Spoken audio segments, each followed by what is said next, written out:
Okay, Так, ми почнемо запис. so here we are. Ось ми тут усі. So I'm going to say good morning, good afternoon, good evening to everyone, and just take a moment to inhale everybody and see who's arrived here. Да, я хочу усіх привітати, ніби вдихнути, прийняти вас всіх, подивитися, хто сьогодні з нами. And I invite you to do the same because I imagine some of you haven't seen each other for a while. So just to Я connect. також запрошую вас зробити так само. Я здогадуюся, що багато з вас не бачило один одного вже довгий час, тому встановіть цей зв'язок між собою. I want to thank Oksana for organizing this with everything you have going on. It's quite amazing. Хочу подякувати Оксані за організацію в такий непростий час, коли стільки всього відбувається. Це просто неймовірно. And thank Katarina for interpreting. Thank you. Окей. І також I wanted to say my pleasure. Так, і дякую Катерині за переклад, так, з радістю. So let me just give a quick overview of today, and then we're going to go right into a practice, an embodied practice. Да, і ми зараз почнемо з невеликого вступу, і потім перейдемо вже до тілесної такої embodiment практики. I'll just share that my work for 25 years has been with communities of refugees and people fleeing war and violence. Я хочу поділитися своїм досвідом. Це 25 років співпраці у сфері роботи з біженцями, з шукачами притулку, тобто людей, що постраждали від військових дій. I'm a dance movement therapist and a somatic and human rights psychotherapist. So that's the framework I'm teaching from today. І я є танцювально-руховим терапевтом, і також соматичним терапевтом і психотерапевтом у сфері захисту прав людини. So what I'm sharing will be a little bit of theory. I'll bring in some of the science if you're interested, and a lot of practical body-based practices, very practical things that have helped my clients and myself to do this work, this very intense work for 25 years. І я трохи розкажу про теорію і також про наукові дані, якщо вони цікаві для вас. І такі дуже практичні вправи, тілесні вправи, які допомагали і моїм клієнтам, і мені самій протягом цих 25 років. So the emphasis of today is to provide support for you as a person, and if some of you are working as therapists or psychologists, so that you can, how do I want to say this, remain as strong, I'm going to use the word as strong and as focused as these times require, and also offer things to your clients that will be stabilizing and supportive. І я хочу запропонувати підтримку для вас особисто, і також, якщо серед вас є терапевти, психологи, які працюють зараз з людьми, щоб ви залишалися і сильними. Так, я використовую це слово як власне сили і можливість залишатися сфокусованим у такі часи. І sorry, and after being focused, what was the second thing? If they're working with clients, if anyone's doing work, these are called stabilization practices. They help people stabilize. Так, і щоб у вас була можливість також виконувати стабілізуючі такі практики, що допоможе вам у роботі з клієнтами. Everything we're doing today is body-based, somatic. Все, що ми будемо сьогодні робити, це соматичні практики, вони спираються на наш тілесний досвід, на нашу тілесність. I do a lot of work with the arts, drawing and sculpting. And as we talk about things, you know, there's so many ways to take care of ourselves, preparing a nice meal, sitting down with people singing. I know some of that is harder to do right now. І також я використовую арт-терапію, загалом мистецтво, і малювання, і скульптуру.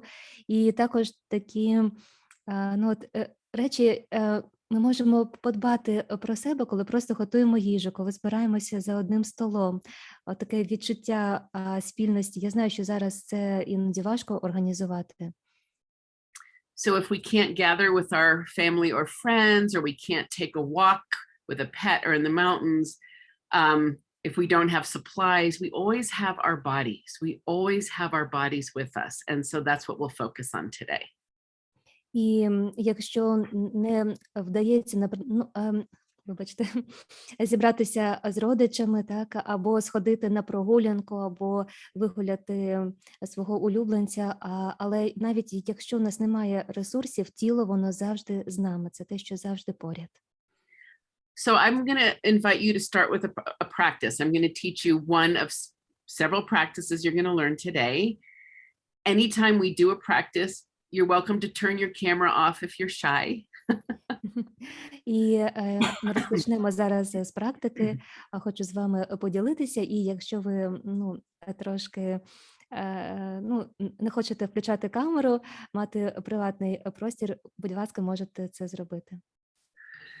I hope some of you will turn it back on afterwards. When we talk, I'll show some slides so that I see some of your lovely faces.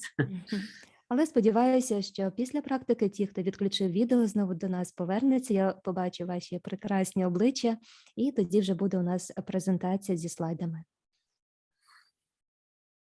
So, I will describe the theory of this practice after we do it. For right now, I'm going to invite everybody to get as comfortable as you can wherever you're sitting. Я розкажу про теорію цієї практики пізніше. Ми спочатку її виконаємо. І зараз я запрошую вас комфортно влаштуватися, сидячи там, де ви перебуваєте. I'm choosing the word comfort very intentionally. І я використовую слово комфорт з певним наміром, свідомо.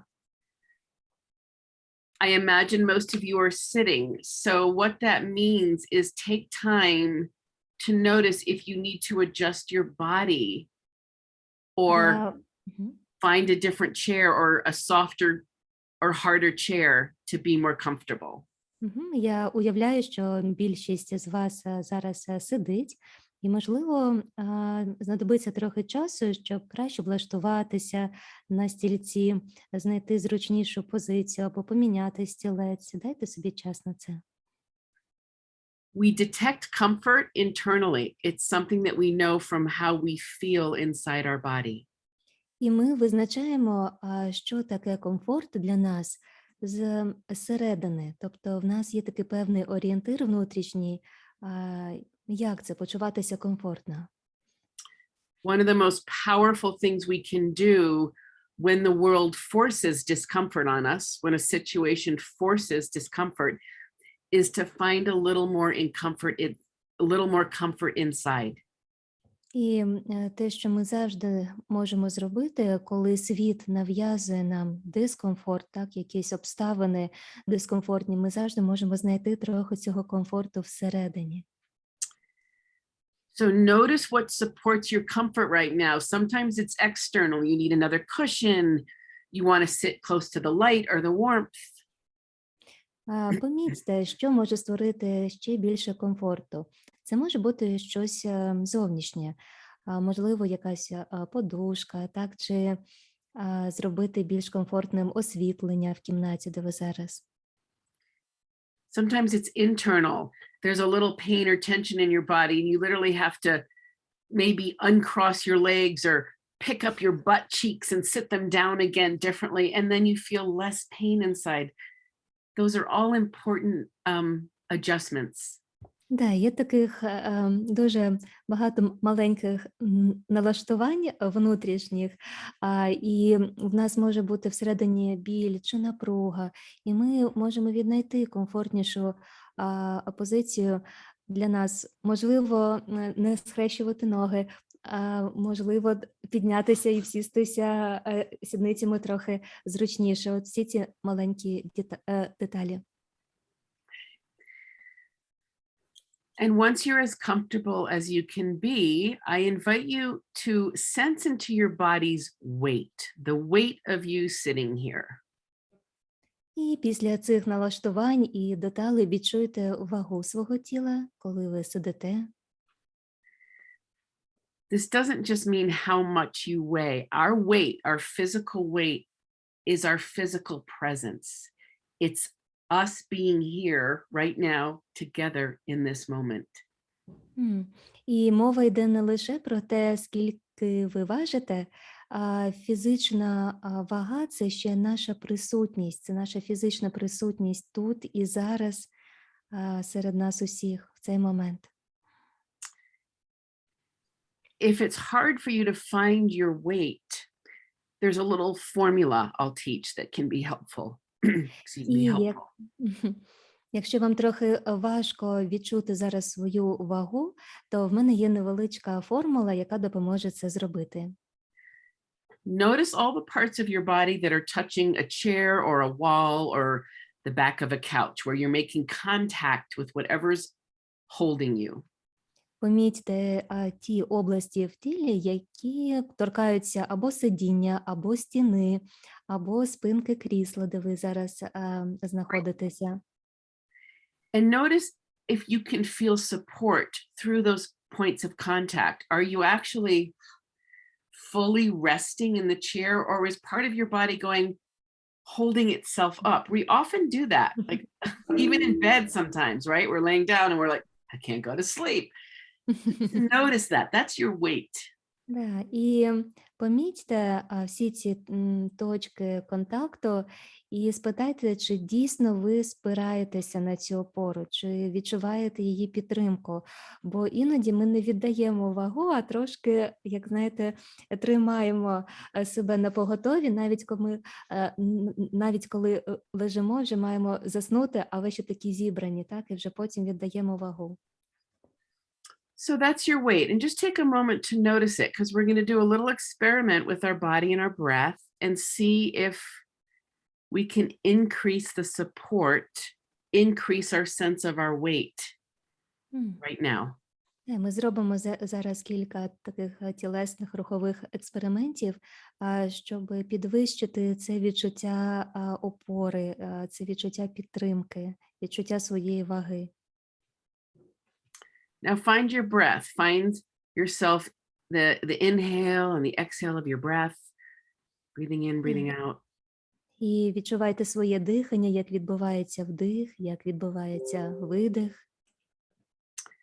Breath is a powerful tool. It regulates our nervous system. It changes the way we feel faster than anything else. І дихання є дуже важливим інструментом саморегуляції, а це найшвидший спосіб змінити свій стан, своє самопочуття. So notice when you inhale and notice when you exhale. Тому помічайте, коли ви робите вдих і коли відбувається видих. And by all means, I see some of you moving. You don't have to sit still like we might have as little kids at a desk. If your body wants to move, move. Так, і я бачу, що дехто з вас рухається, і, звісно, рухатися не потрібно сидіти, як діти в школі, нерухомо. Будь ласка, дозволяйте цьому відбуватися. And continue to focus on your breath and especially your exhale. Start to notice every time you exhale. І продовжуйте спостерігати за своїм диханням і особливо за фазою видиху.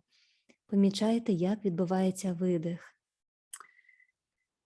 The exhale's natural tendency is to calm our body down or to settle or to drop into the earth, into our weight a little more. Тому що у видиху є природна схильність нас розслабляти, заземляти, коли ми відчуваємо свою вагу, те, що ми облаштувалися, прибули.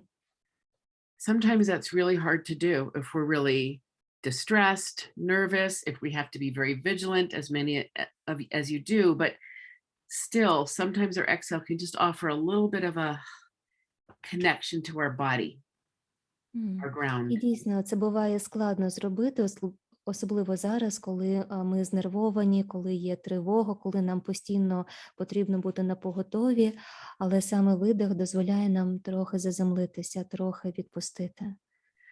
And here's the first experiment. Every time you exhale, I invite you to ask your exhale, or it's going to sound strange, but ask your exhale to drop more of your weight into the chair, to actually do what the exhale is supposed to do. Relax you Yeah. more, settle you more. Мгм. Я запрошую вас з видихом дозволити йому більше віддати вагу тіла опорі під вами. Так, тобто з кожним видихом ми дозволяємо йому зробити те, що він і має. Так, віддати вагу, відчути підтримку. Use your exhale to increase the contact between you and the chair. Maybe more of your body goes, and you find the back or the bottom of the chair, just for 5 to 10 breaths. Да, і 5 чи 10 циклів дихання, і ми дозволяємо своєму диханню допомогти нам віддати вагу тіла, збільшити оце відчуття контакту із сидінням, зі спинкою, з опорою. Відчути цей контакт через дотик. So just try that. Спробуйте це.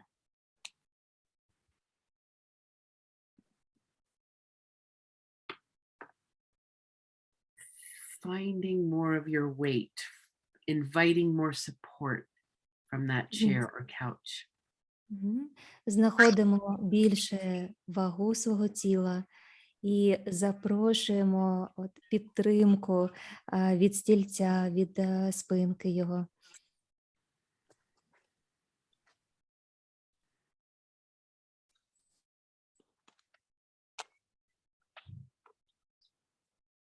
And after 5 or 10 breaths, I invite you to just pause and notice if your sense of your weight or your sense of how much support you're receiving has changed.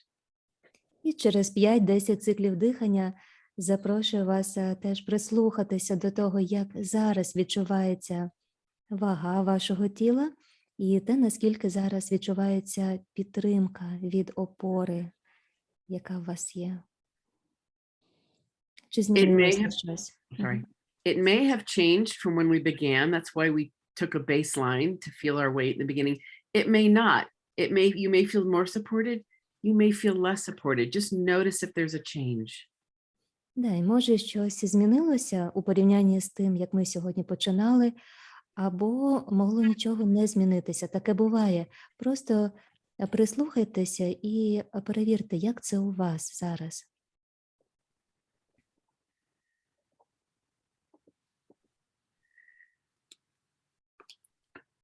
Once you notice if there's been a change, get as comfortable as you can again.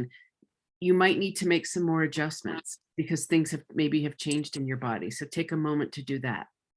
І коли ви помітили якісь зміни, знову можете влаштуватися комфортніше, тому що щось змінилося і вам може знадобитися знову трохи пошукати комфортне положення.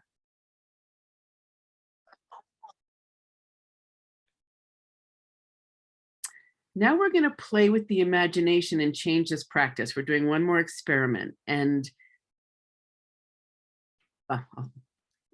Sorry, could you repeat? We're going to use our imagination now and do another experiment, working with the breath, but our imagination as well. І ми зараз зробимо ще один експеримент. Також будемо працювати з диханням, але ще і зі своєю уявою. I'll say more about the imagination later. I'm going to invite you. Here's how you're going to use your imagination, though, right now. Розкажу докладніше трохи пізніше, а зараз розкажу, що ми будемо робити з уявою. You're going to imagine that the chair or the couch or whatever you're sitting on has consciousness, that it actually knows that you're there and it wants to do its job. It wants you to put all of your weight into it. So you don't have to do anything. Уявіть, що у крісла або у стільця є свідомість, тобто, що це така свідома істота, створіння, яка хоче виконувати своє призначення, а саме надавати вам підтримку, тобто приймати вагу вашого тіла. This is a scientific, I'll explain the science of this later. Але For я now, розкажу так про науку, яка за цим стоїть пізніше. В цього є наукове обґрунтування, але зараз for now, just try it. We all have imagination. It's active in our childhood and it's helpful our whole life. So just imagine that chair just wants to hold you. And for the next 10 or 20 seconds, just let that chair hold you and you don't have to do anything else. Так, а зараз просто спробуйте. У нас у всіх є уява, і вона була дуже активна ще і в дитинстві, і допомагає нам дуже протягом усього життя. Тобто зараз уявіть, що це крісло або стілець підтримує вас, обнімає, тримає. І ви можете 10-20 секунд просто це відчувати, дозволяти цьому відбуватися. Your body will breathe you. You don't even have to think about your breath like we did last time. Your breath is there for you. І тіло, воно буде дихати. Саме вам навіть не потрібно це робити свідомо. Просто дозволяйте цьому відбуватися. Тіло буде дихати вами. Воно... Just try that. Просто спробуйте це.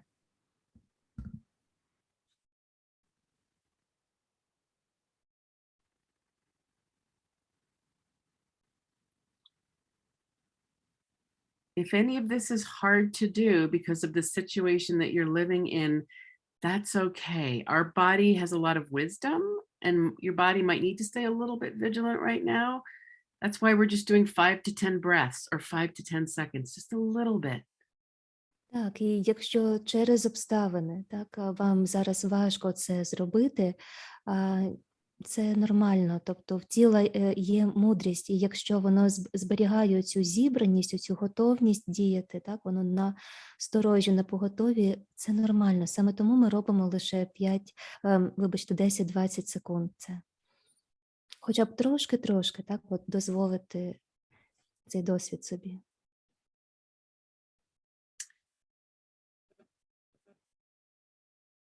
Okay. Добре. I invite you to maybe wiggle and move a little bit and feel right now, how do you experience your weight? Do you feel more contact with the chair or less? Do you feel more support or less? Compare it to when we began and last time. І зараз знову запрошую вас трохи поворушитися і відчути, як зараз сприймається підтримка опори під вами, як відчувається контакт з опорою, чи змінилося щось у порівнянні з початком нашої зустрічі.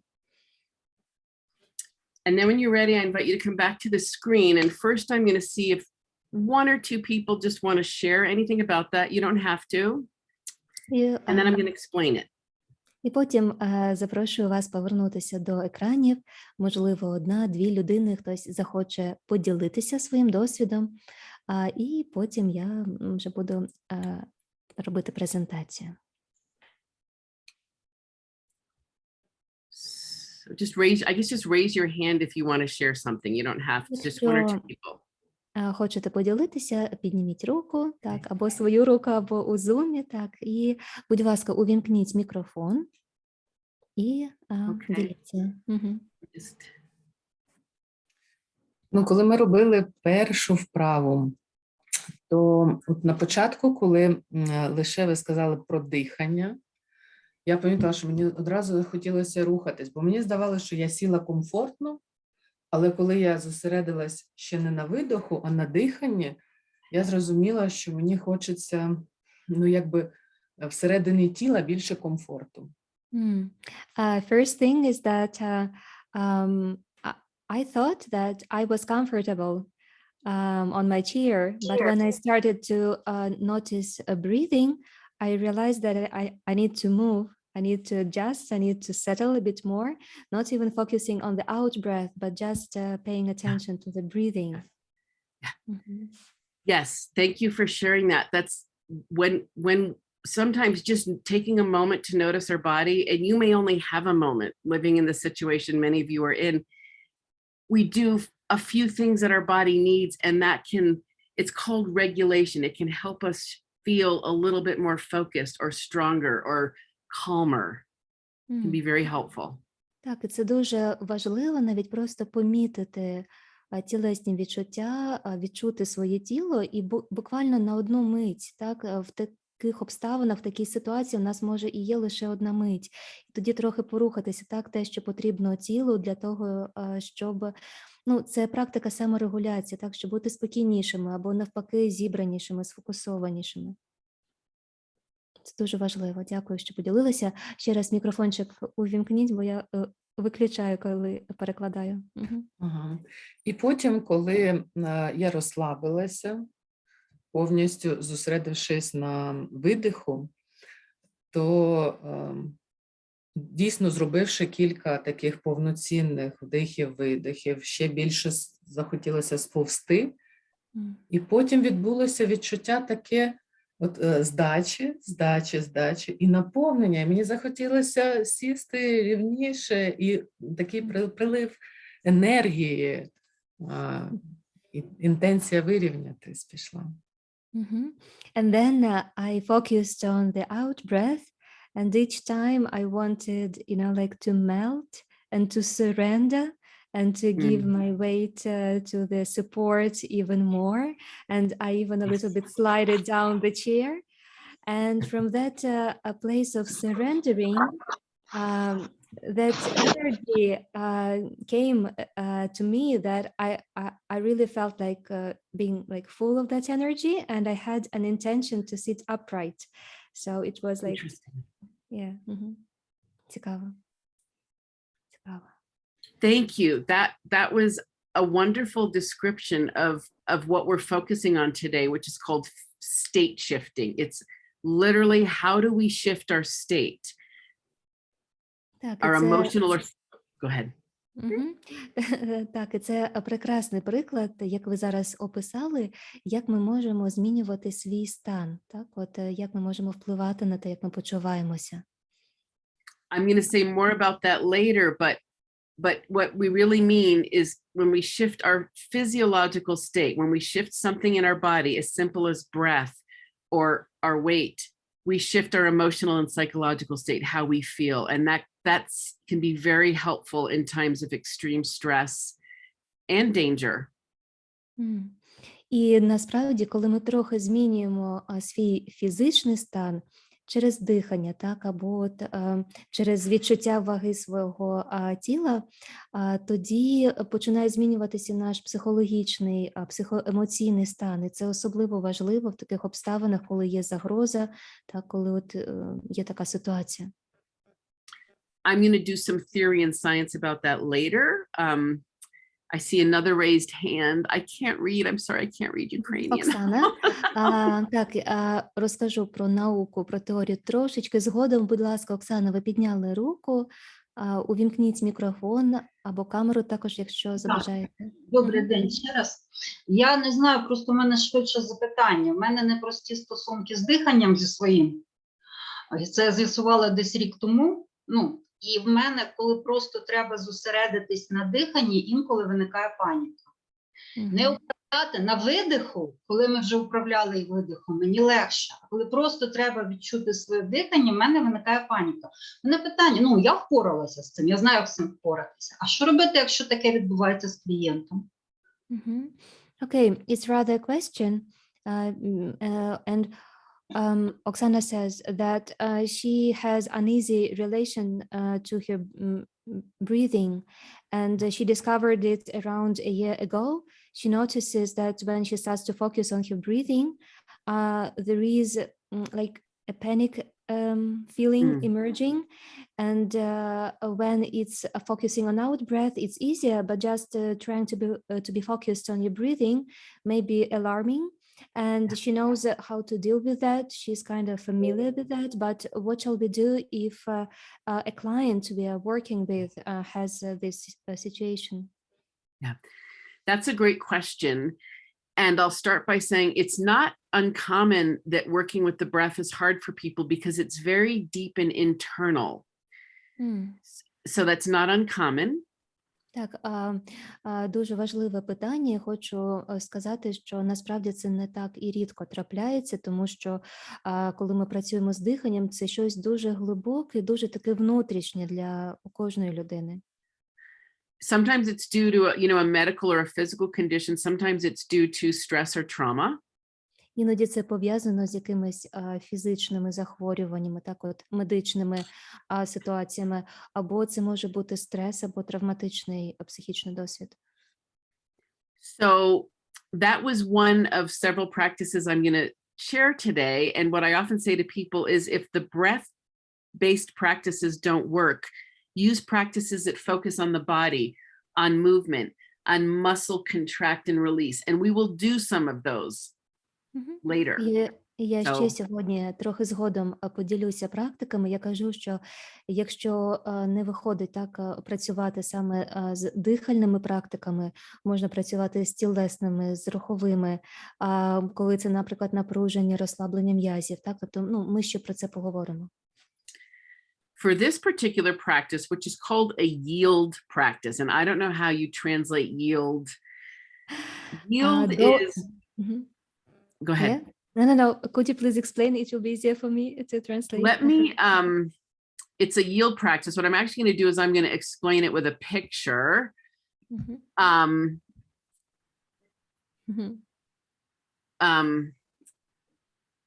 This is a yield practice. That's a state of yield. Да, є в нас такий стан, підкажіть слово, це як, is it like surrendering, softening, melting? Well, російське слово льнуть. Російське слово льнуть. Лінуть, це як? Як, дуже так притискатися ніжно, так от. Ага, we have a few synonyms. Я запитувала про слово здаватися, як здача, але це трошки інше. Да, це ніби як таке... Линути. Линути. Супер, це воно. Линути. Окей, we found. Yeah. Well, I don't want to I want to come back to that, but this is a rabbit sitting on the earth that looks pretty relaxed, right? Дивіться, от на зображенні у нас такий кролик, який доволі розслаблено так влаштувався на травичці. Look at it closely. It's relaxed on the earth, but there's a little energy in its body. І придивіться, так? З одного боку він дуже розслаблений, але його тіло, є певна енергія в ньому, така зібраність теж. This is a yield. Yield is when we feel comfortable enough and sometimes safe enough, but not always, but comfortable or safe enough to let the earth support us. That rabbit feels the support of the earth. Це коли ми віддаємо вагу свого тіла, так, дозволяємо опорі підтримувати нас, і коли ми відчуваємо себе комфортно в тілі, в безпеці, хоча не завжди так, це безпечна ситуація, але це комфортно, і от коли ми віддаємо, так, от линемо, прилінути до чогось. The rabbit will, if a fox comes along and the rabbit knows that there's a predator, it will bounce off the earth, boom, like that. If you've ever seen a rabbit spring, it's using that support so it doesn't have to use its own energy. It will just fly off the earth. That's a yield. І при цьому, якщо поряд пробіжить раптом лисиця, тобто якийсь хижак, а кролик, він миттєво відстрибне, відштовхнеться від цієї опори, і він як спирається на неї, щоб потім використати цю енергію, а не свою власну. Тобто це от миттєво, так, він це зробить. Why am I teaching this? Yield is a natural state of being relaxed and alert enough that we can be comfortable, but we can also mobilize if we need to run, if we need to take care of something. So it's a state that supports well-being.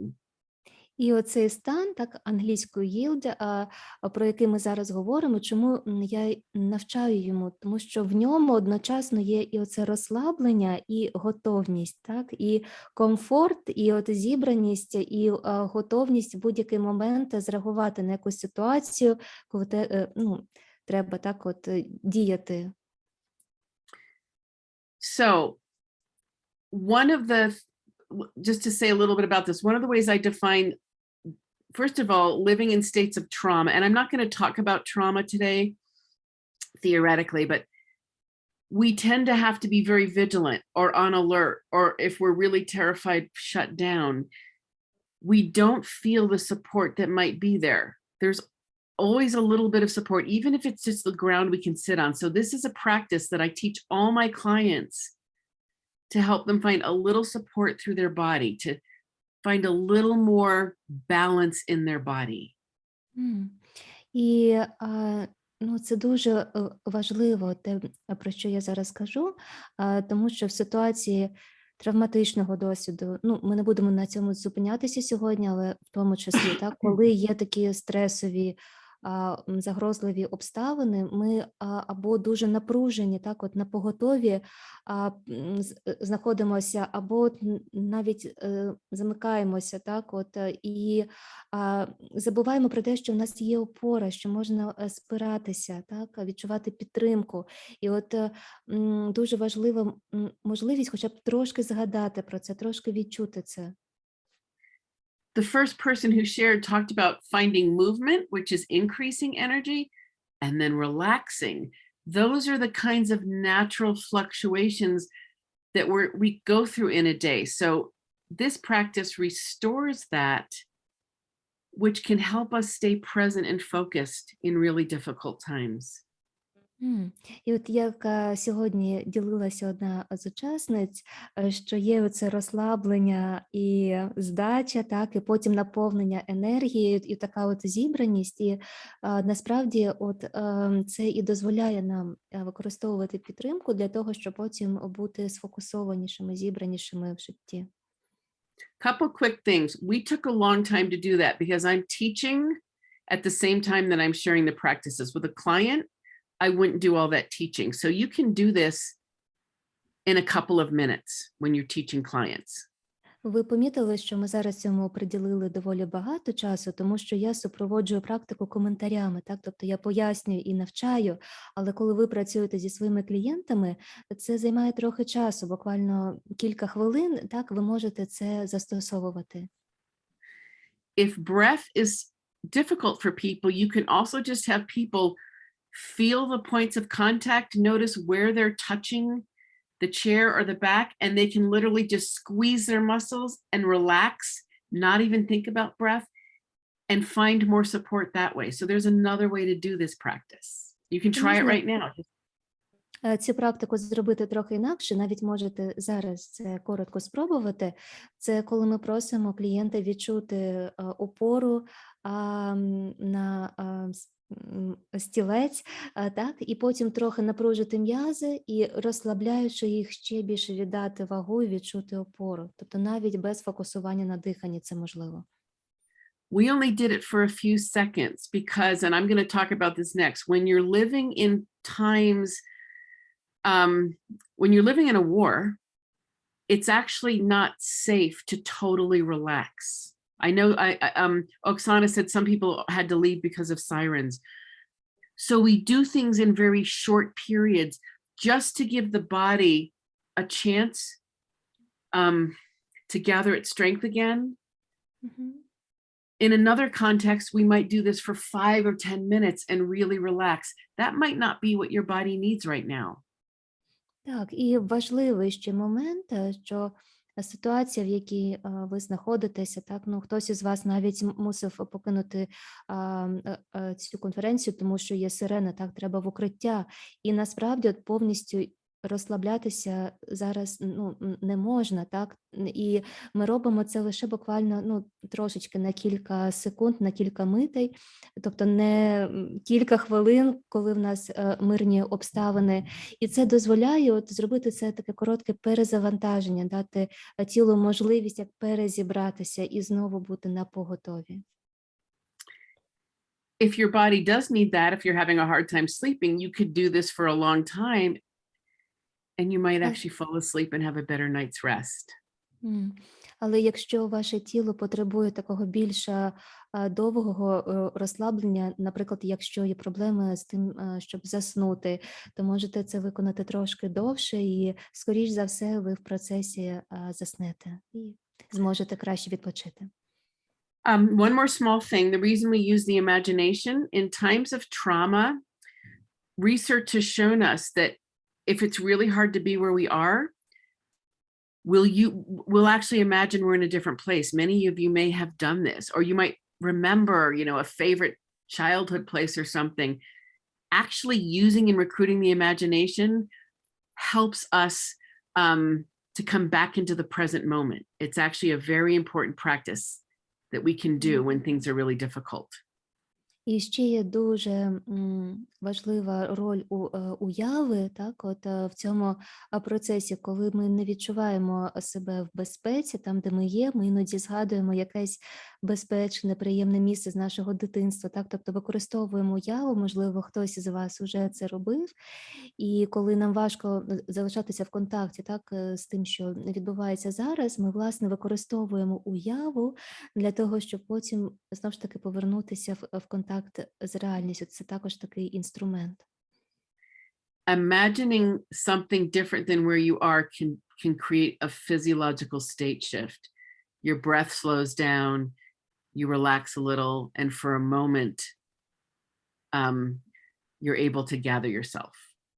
Так, і коли ми уявляємо безпечне, приємне місце, це дозволяє відбутися змінам на фізичному, фізіологічному рівні, тобто змінюється дихання, і знову ж таки ми зможемо тоді зібратися і покращити свій стан. Yeah. So I'm going to share some slides. I'm not going to read them, and I'm actually going to send Oksana these slides minus some of the pictures and stuff because they're too big afterwards to share with all of you. So you have this information. It's in English. Maybe somebody can translate into Ukrainian. Yeah. Okay, it's possibility. Так, у нас буде презентація, я її надішлю Оксані, зробимо переклад, тобто будуть вам ці матеріали доступні, не переживайте. So the emphasis of today, what I'm hoping to share today is how our body can give us a little refuge through helping us shift the way we feel and how we can be our own sanctuary, even if it's just for a few moments in difficult times. І сьогодні я хочу поділитися тим, як тіло може стати нашим прихистком, нашим притулком, коли ми перебуваємо в таких загрозливих обставинах, як воно може подарувати нам такі миті безпеки всередині нас. This slide is from trainings that I do to help therapists who are working with refugees to understand the experience of being a refugee. I just want to say a little bit about this because it's relevant to what I think you all are experiencing right now.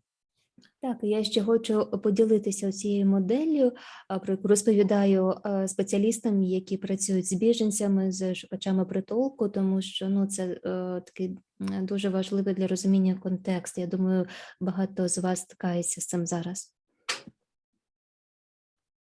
We understand the experience of seeking refuge as having 3 phases. І ми розглядаємо процес пошуку притулку як трьохфазовий процес. Pre-flight, the situation that creates the need to run or to flee. In this case, it's Russia's invasion of Ukraine. І перша фаза – це фаза, яка передує тому, щоб бігти. Тобто якась ситуація, яка от провокує в даному випадку це вторгнення Росії в Україну. This is also called the exposure.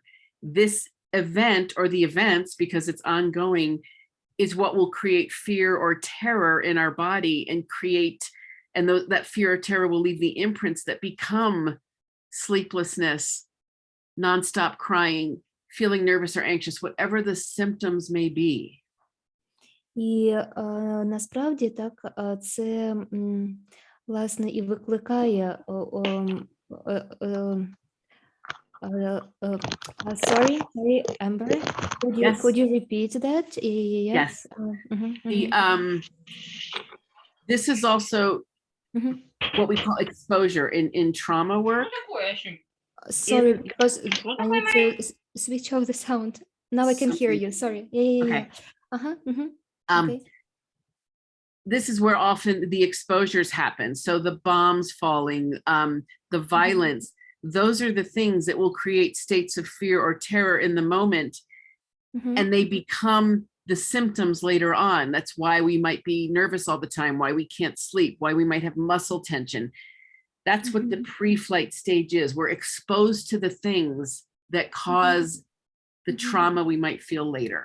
Так, і оця перша фаза, так, яка передує тому, щоб бігти, вона ще називається у роботі з психотравмою, от коли це як зіткнення або зазнання впливу з боку травмуючих факторів, тобто, коли це якісь вибухи, так, тобто, от певні обставини, які викликають у нас оцю шокову реакцію, оцей, такий жах, і потім це вже приводить до появи симптомів, коли це неспинний плач, коли це напруження в тілі, коли це тривога, проблеми зі сном і так далі.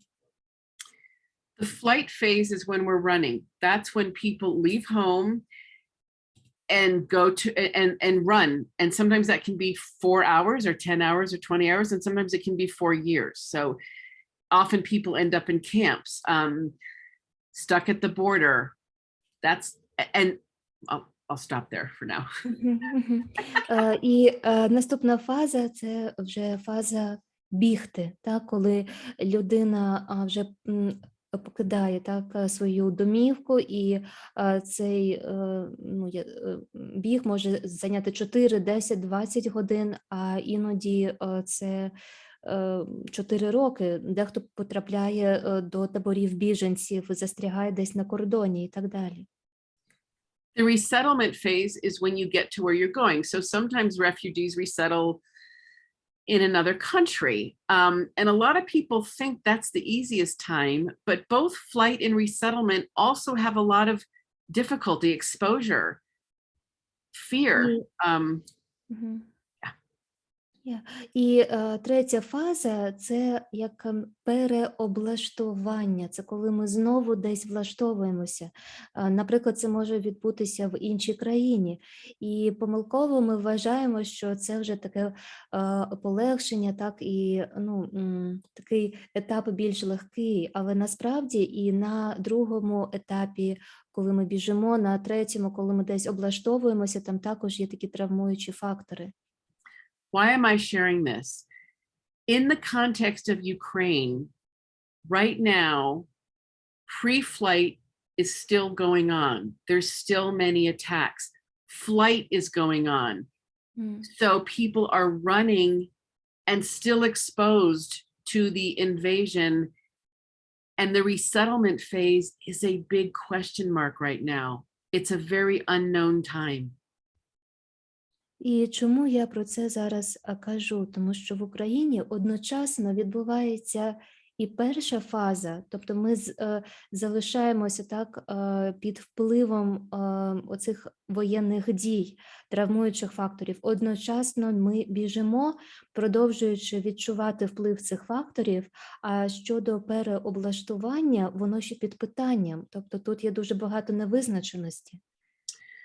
So what this means for those of you who are working with clients, it tends to not be the time to do deep trauma work or deep processing work because we still need to mobilize. We still might need to go somewhere, and we're not in a place where we can really settle, right? І насправді це не час, коли ви можете глибоко працювати з травматичним досвідом, з травмою у клієнта, або робити так, якісь дуже глибокі такі процеси, тому що ми ще перебуваємо так в гострій фазі цієї травми. Людина має бути зібрана. Most of the therapy that happens when people go through the experience of fleeing home happens in resettlement, when people know where they're going to land. During the other phases, what we do is called stabilization. Small practices, small things that can help us stay focused and present so we can deal with what we need to deal with. Угу.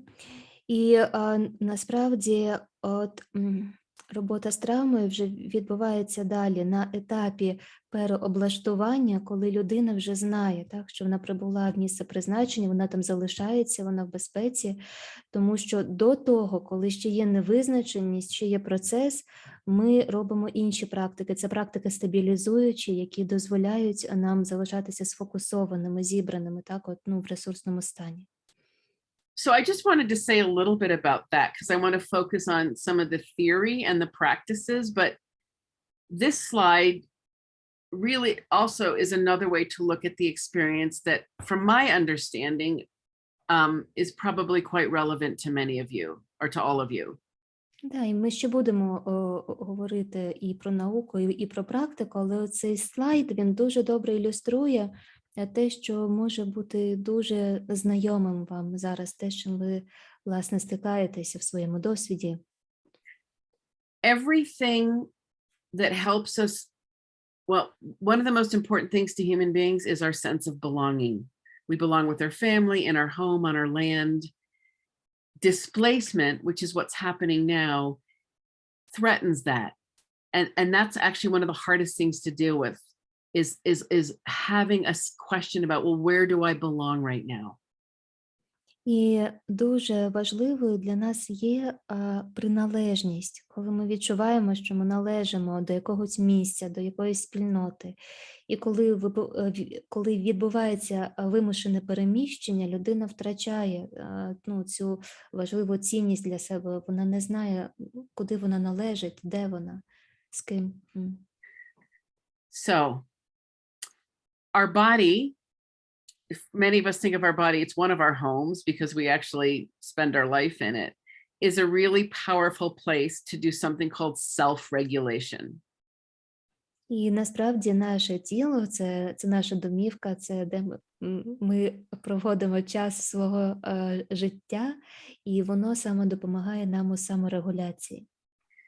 Self-regulation is a term that means my ability, my power to change the way I feel.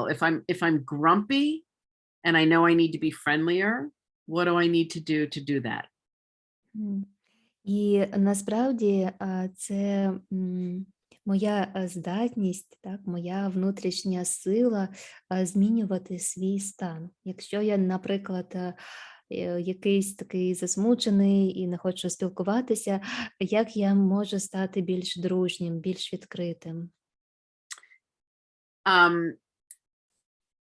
That's what we did in the beginning when I had you find a little more comfort. That's a practice you can do in 10 seconds. That will actually self-regulate you. It will help you change the way you feel, increase your energy, calm you down, make you more grounded if that's what you need.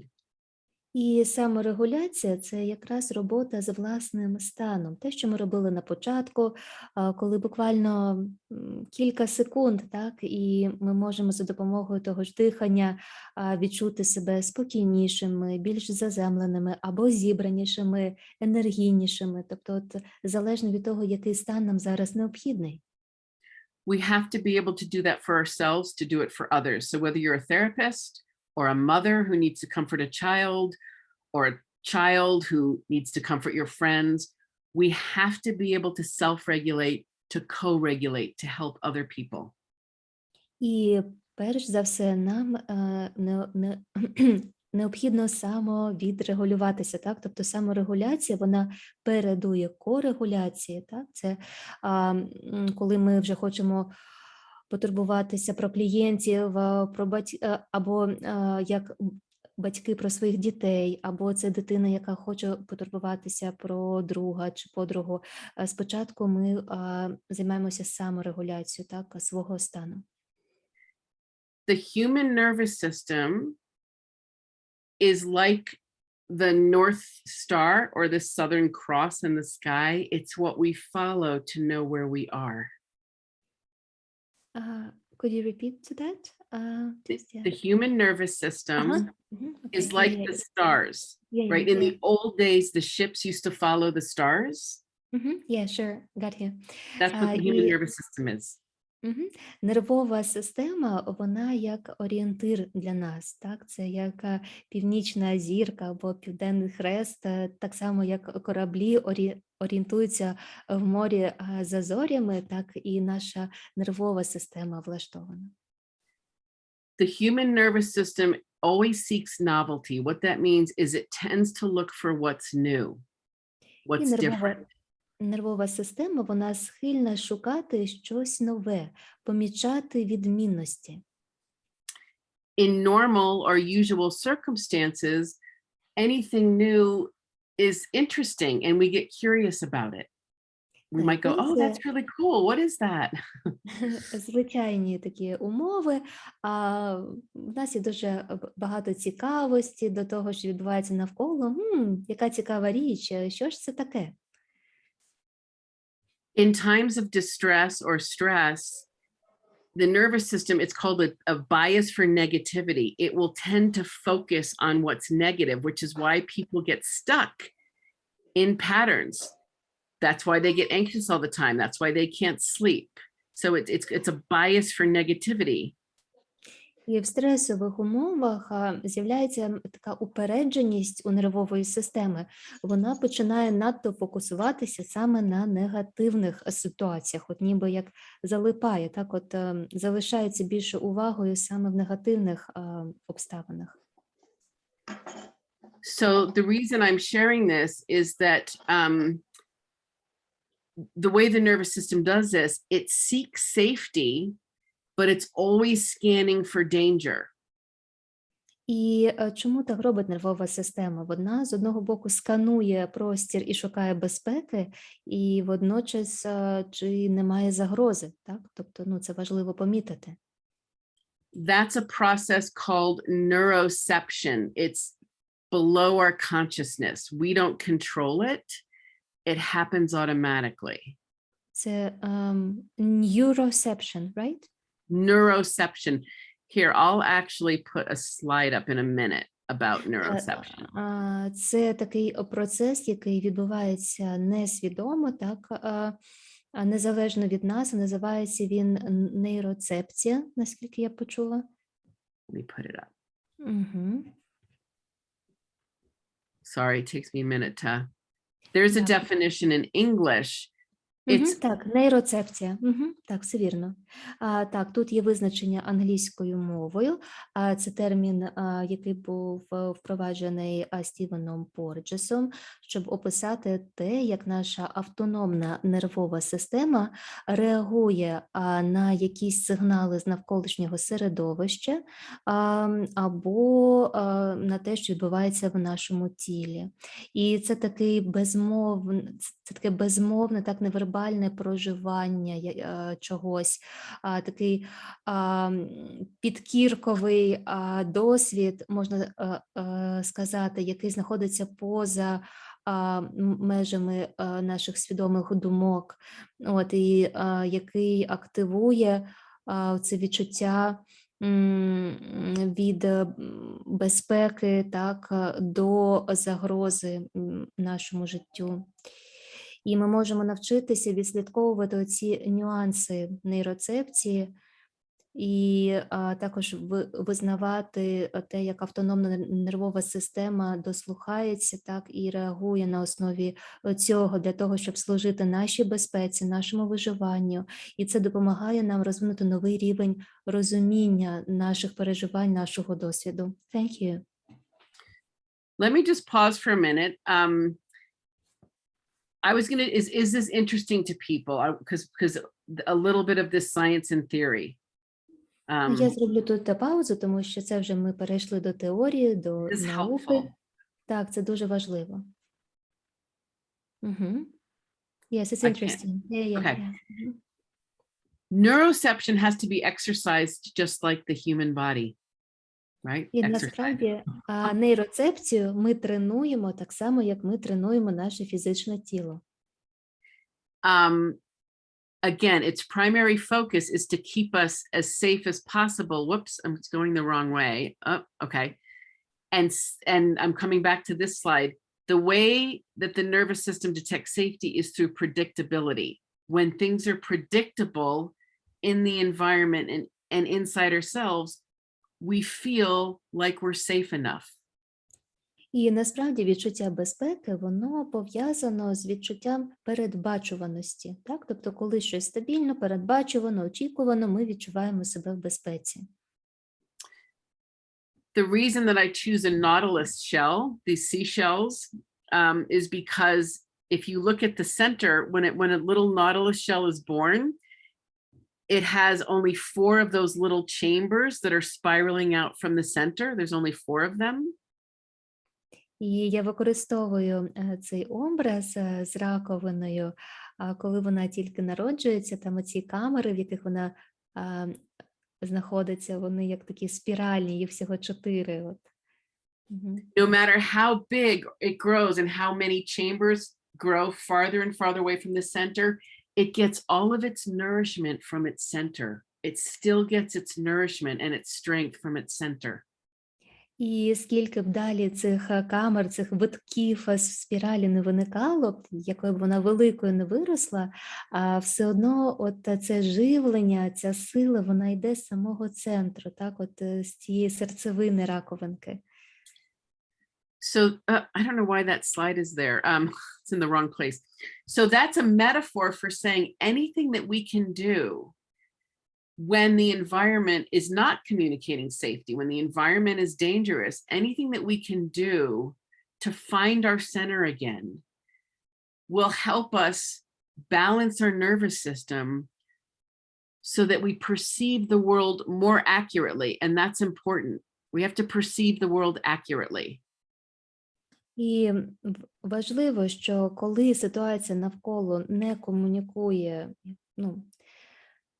безпеку нам, тобто, вона не повідомляє нам, що ми в безпеці. Єдине, що ми можемо зробити, це як відцентруватися, знайти свій центр, відрегулюватися, щоб почати як адекватно сприймати реальність. І це дуже важливо в такій ситуації.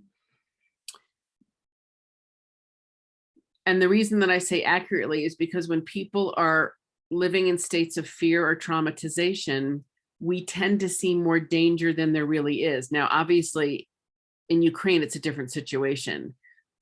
The danger is very unpredictable. It's ever present. I don't know, maybe there's some predictability, but it seems to me like a very unpredictable environment. І чому я кажу про таке адекватне сприйняття реальності? Тому що коли є ситуація загрози, коли ми боїмося, коли в нас травматичний досвід, ми більше схильні фокусуватися на загрозі і перебільшувати її. Але це, звісно, не стосується ситуації зараз в Україні, тому що це реальна загроза, вона доволі непередбачувана, навіть якщо здається так, що ми десь можемо щось передбачити, але ситуація постійно змінюється, вона постійно присутня.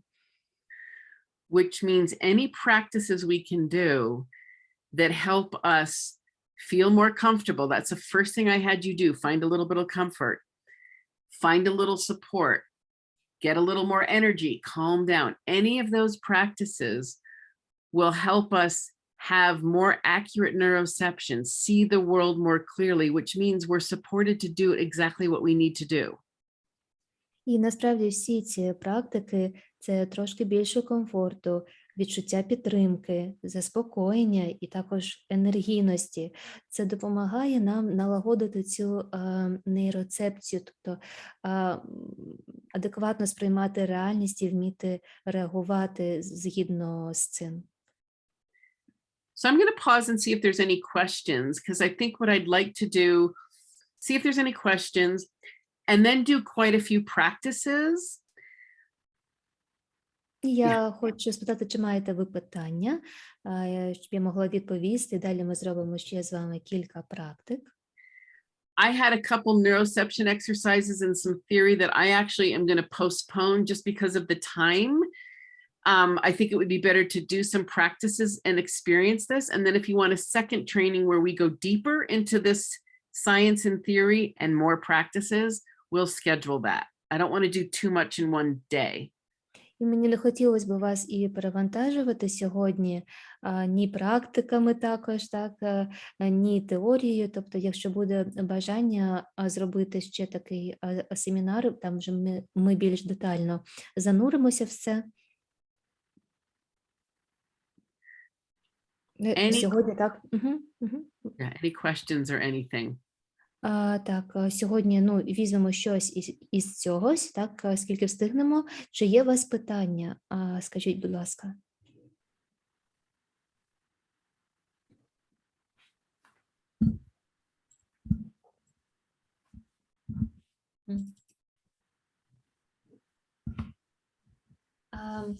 Якщо, може, хтось не увімкнув мікрофон, або напишіть в чаті також. Так, я бачу, що от I'm just піднімає saying руку. that they need to unmute themselves or to write in the Включайте chat. мікрофон. Ага, будь ласка, так, включайтесь. Так. Будь Так, ласка. можна задати питання? Так, звісно, так. Угу. Мене зацікавив цей момент, коли ви казали, що саморегуляція, вона передує корегуляції. І, з одного боку мені зрозуміло, а з другого боку в мене виникає таке питання, що, наприклад, якщо немає клієнт навиків саморегуляції добрих, чи вартує не поспішати інтегруватися, наприклад, там в середовище, в якому опинився. Бо в мене, от в клієнтів є в деяких такий великий ажіотаж, що в них є відчуття, що їм треба швидко, дуже швидко зараз там знайти роботу, зорієнтуватися, заробити грошей, там подбати про родину.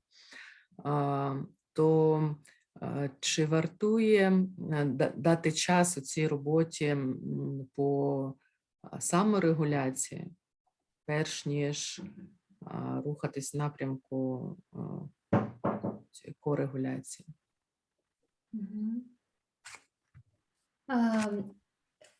So the question is about self-regulation and co-regulation. So it was curious that you noticed that self-regulation comes before co-regulation, but in her practice with clients, she can see that when displaced people, they have that urge to find a job now, to earn money, to take care of their families. So it's like externally oriented, and they lack sometimes those skills of self-regulation. Yeah. So is there any sense in like postponing that co-regulation, like the external activity, to give time for self-regulation so they don't like miss that step? That's an interesting question. Цікаве питання. I'm going to start by saying developmentally, co-regulation comes before self-regulation because our mother and our caregivers co-regulate us. So we learn how to self-regulate from others. So we actually need others to teach us how to do it. З точки зору розвитку людини, так, спочатку корегуляція передує саморегуляції, тому що наші мами про нас піклуються, так, тобто ми вчимося від дорослих, а від інших, як нам саморегулюватися. In the context that I perceive you all to be living in, it's both are happening at the same time. It's important to be able to self-regulate because, very simply put, if you don't take care of yourself as much as possible, I'm recognizing that there's a lot of challenges. It's very hard to take care of others. Sometimes you might have to put others first if you have children or something like that. But they're in relationship. Their co-regulation and self-regulation are constantly in. It's a dance. It's literally a dance. Насправді можна сказати, що тут навіть не про передування так одного іншому, а більше про танець, про взаємодію, тому що з одного боку ми дійсно маємо спочатку потурбуватися про себе, щоб мати енергію, так, ресурси, турбуватися про інших, з іншого боку іноді ми спочатку турбуємося про дітей, так, про того, хто потребує нагальної допомоги, але це завжди йде як рука об руку, це такий танець. So in terms of being able to access external support, I would say sometimes it's necessary, even if we only have 2 minutes, to do something to center ourselves, like that nautilus shell. Just, okay, wait a minute, I got to do this, I've got to do that, I have to come back to our center. And literally, what I sometimes do is I find my center. I just say, where's the center of my body right now? You can do this with me right now. And I put my hands there. Just where's the center of my body right now? And I take a few breaths. І навіть якщо треба зробити це, треба зробити інше, так, все терміново, там щось потрібно назовні вирішувати, іноді я навіть просто дозволяю собі от ці 2 хвилинки, коли я запитую себе, де ж мій центр, де я, де мій центр, і потім вже я навіть звертаю увагу на своє дихання. I'm going to invite everybody to try that for a moment, because and everything I'm teaching you has been, it's a dialogue with my clients. These are things that I've done for many years with people who've lived through wars, and they teach me what works and what doesn't. So I invite you to do this with me right now. Я запрошую вас зробити це зараз разом зі мною. Це те, що я використовую для своїх клієнтів, які переживали також воєнні дії, тобто це працює. Давайте спробуємо разом. Feel into your own body and see if you can find your center. So it might literally be your, the middle of your body, but sometimes your center is your heart, or sometimes it's your head. Just feel, where's the center of my body right now? Where do I really feel? Відчуйте зараз, де центр? Можна себе запитати, де мій центр?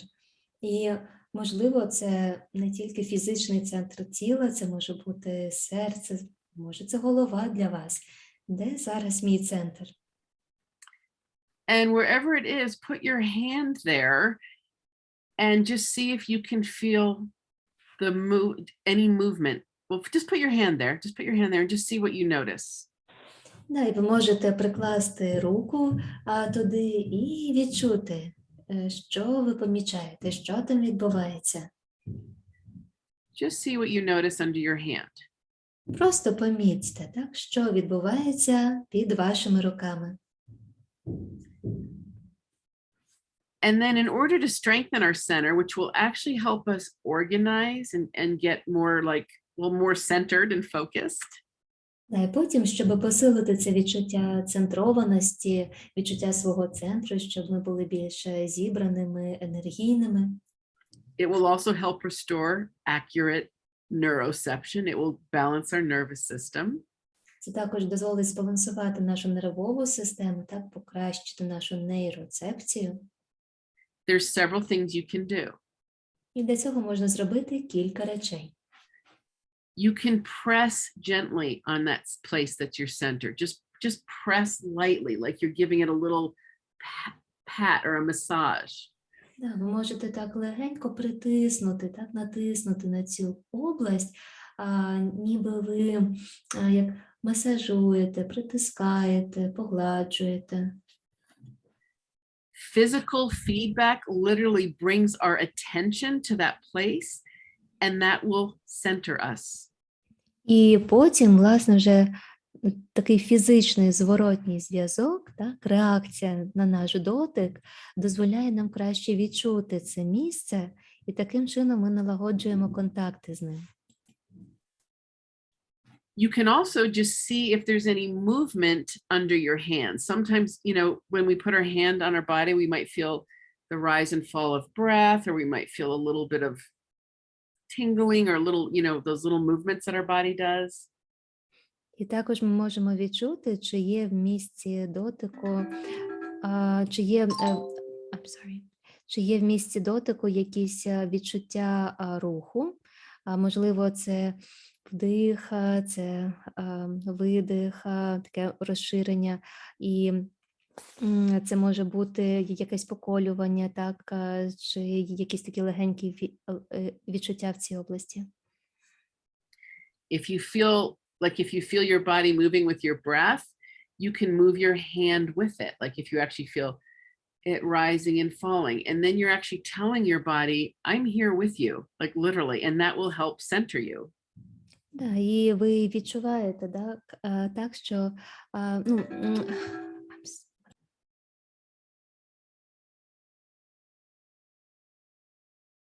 I'm sorry, could you repeat that? There was an incoming call. Yeah, I'm sorry. If your body's moving under your hand where your center is, if you follow it, like let your hand move with your body, that can be very centering and grounding as well. І дозвольте своїй руці, коли вона торкається тіла, також рухатися разом з ним, і це дозволить відчути ще більше центрованості, присутності. So, any other questions? Because what I'm going to do now is I'm going to actually, let's see a few more questions, and then I'm going to teach you a sequence called the stabilization sequence. That's 5 practices that can be done individually, but also together. І також є певна послідовність таких стабілізуючих практик, їх 5, які можна робити окремо або разом. У мене було питання, якщо можна, я задам перед тим, як ми почнемо. Can I ask a question before we proceed? Yes. Моє питання, як включення уяви під час стресу чи дистресу впливає на можливість активувати ось цю функцію нейроцепції як адекватний зв'язок з реальністю в контексті. Якщо потрібно, я можу англійською. Будь ласка, так. So my question is how the use of the imagination during stress or distress actually affects or correlates with this neuroceptional possibility to keep the adequate reaction to reality. Is there any connection or relation? Yeah, that's a great question. I don't know if that's been researched, but Dan Siegel, who does a lot of research on the brain, has discovered that in times, he works with children, that when children are facing what we could call a traumatic experience, but this is true of all humans, adults too, we recruit the part of our brain that's involved in the imagination, the part of our brain that's involved in imagining, to move us to a safer place, so that we don't have to withstand the terrible thing we're going through. Насправді, це досліджував Ден Сігел, і, власне, це стосується так і досвіду дітей, що переживають такі психотравмуючі події, що ми використовуємо уяву для того, щоб якось витримати так ті обставини, в яких ми перебуваємо. То задіються певні ділянки мозку.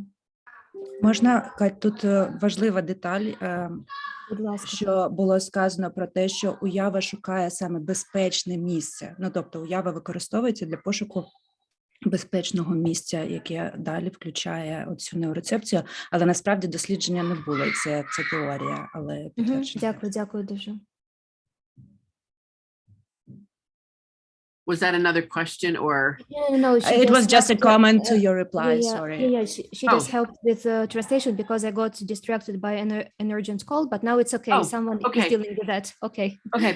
Sorry. And so that's different because obviously, like if you need to run towards a bomb shelter, you don't want to be in an imaginary place, but the body has a lot of wisdom. So, that's often in context where somebody's being personally violated. I mean, this is many of my clients who've been physically abused, sexually violated. That's what will happen. But it's a powerful place to go. Let's say once you get to the bomb shelter or once you get to your friend's house, because it does, yes, it shifts the nervous system, it shifts the breath, and it shifts the brain so that, yes, we are going to more accurately neurocept where we are. So it can restore that sense of reading the environment appropriately. Ну, а насправді, якщо там сирени, сигнал тривоги, і нам потрібно бігти в бомбосховище, то ми не будемо переноситись так у уявне безпечне місце. Але насправді це важлива практика на той момент, коли ми вже у тому самому бомбосховищі, так, чи ми дісталися вже безпечного місця, десь у своїх друзів. І це навіть таким природним шляхом відбувається, що активується ця уява, і коли ми уявляємо себе в безпечному місці, це дозволяє змінитися фізіологічному стану, так, і нашому диханню. І, власне, через це покращення фізіологічного стану і покращується нейроцепція, і наша здатність адекватно сприймати реальність і, відповідно, діяти і реагувати в ній. Ось такий механізм. And I'm not a scientist, I'm a clinician, but that's my understanding. Я не є науковцем, я клінічний практик, але таке моє розуміння, так, механізму цього процесу. There's a little person there. Hello, little person. Та там такий маленький. Привіт, маленький. Sorry. That's great. And again, the nervous system seeks novelty. So that going to the imagination place creates that something that feels new and exciting and curious and gets us out of being stuck in that negativity, like that, which can be, if nothing else, it builds our resilience. Every little moment of respite, every little moment where we feel calm, where we feel ourself, our center, builds our resilience to keep going in difficult times. І насправді всі ці невеличкі моменти, коли ми знаходимо комфорт всередині, так, коли ми відчуваємо ці проблиски безпеки, вони дозволяють нам нарощувати свою стійкість, життєстійкість, так, здатність справлятися з ситуацією, долати ці труднощі. Any other questions? And then I'm going to take you through this 5-step process.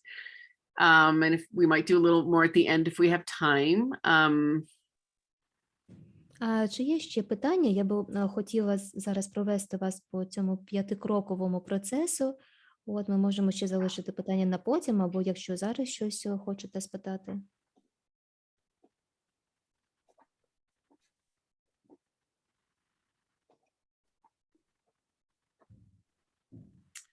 Okay. Добре. So, and then I'm going to show a few slides at the end. So here's what we're going to do. This is something called the stabilization sequence, which is 5 individual practices I'm going to teach you together. And while I'm teaching them to you, I'm going to give you a little explanation from science and trauma theory about how they work. І зараз ми зробимо цих 5 кроків. І слайди я покажу вам пізніше. І паралельно я буду коментувати, як це все працює, так? Тобто, які наукові дослідження за цим стоять. When I teach them to clients or do them in practice, I don't give all the explanation, but I'm sharing this with you all. I'm teaching it, so I want you to have this information. Так, і, звісно, коли я працюю з клієнтами, я не використовую пояснення, коментарі, але я хочу, щоб ви зараз розуміли, так, що ми робимо, чому ми це робимо. These are based on the framework that I teach, which is called restorative movement psychotherapy and polyvagal informed dance therapy. I've developed this over 25 years with my clients, so it's not just me, it's them. We're all here together. Так, і метод, яким я поділюся, він заснований на полівагально інформованій танцювально-руховій терапії, а також на терапії, що базується на відновлюваному русі. Так, це мої власні такі розробки на основі 25-річного досвіду. Polyvagal is based on Stephen Porges' work. I don't know how familiar people are with his work, but he's a longtime friend and we've also collaborated. So those are the influences. Так, і я не знаю, наскільки ви поінформовані так, про полівагальну теорію, чи знайомі з працями Стівена Порджеса. Ми, власне, з ним співпрацювали, тобто це є, скажімо, джерела моєї роботи.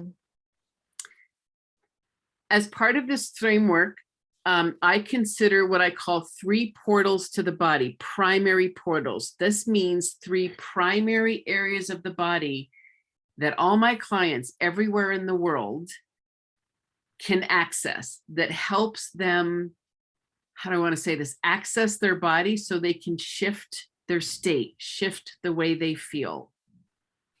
І є такі 3 двері, 3 портали до тіла, так, які дають доступ до тіла, яким може скористатися будь-який мій клієнт у будь-якій точці світу. Це такі точки доступу до нашого тілесного досвіду.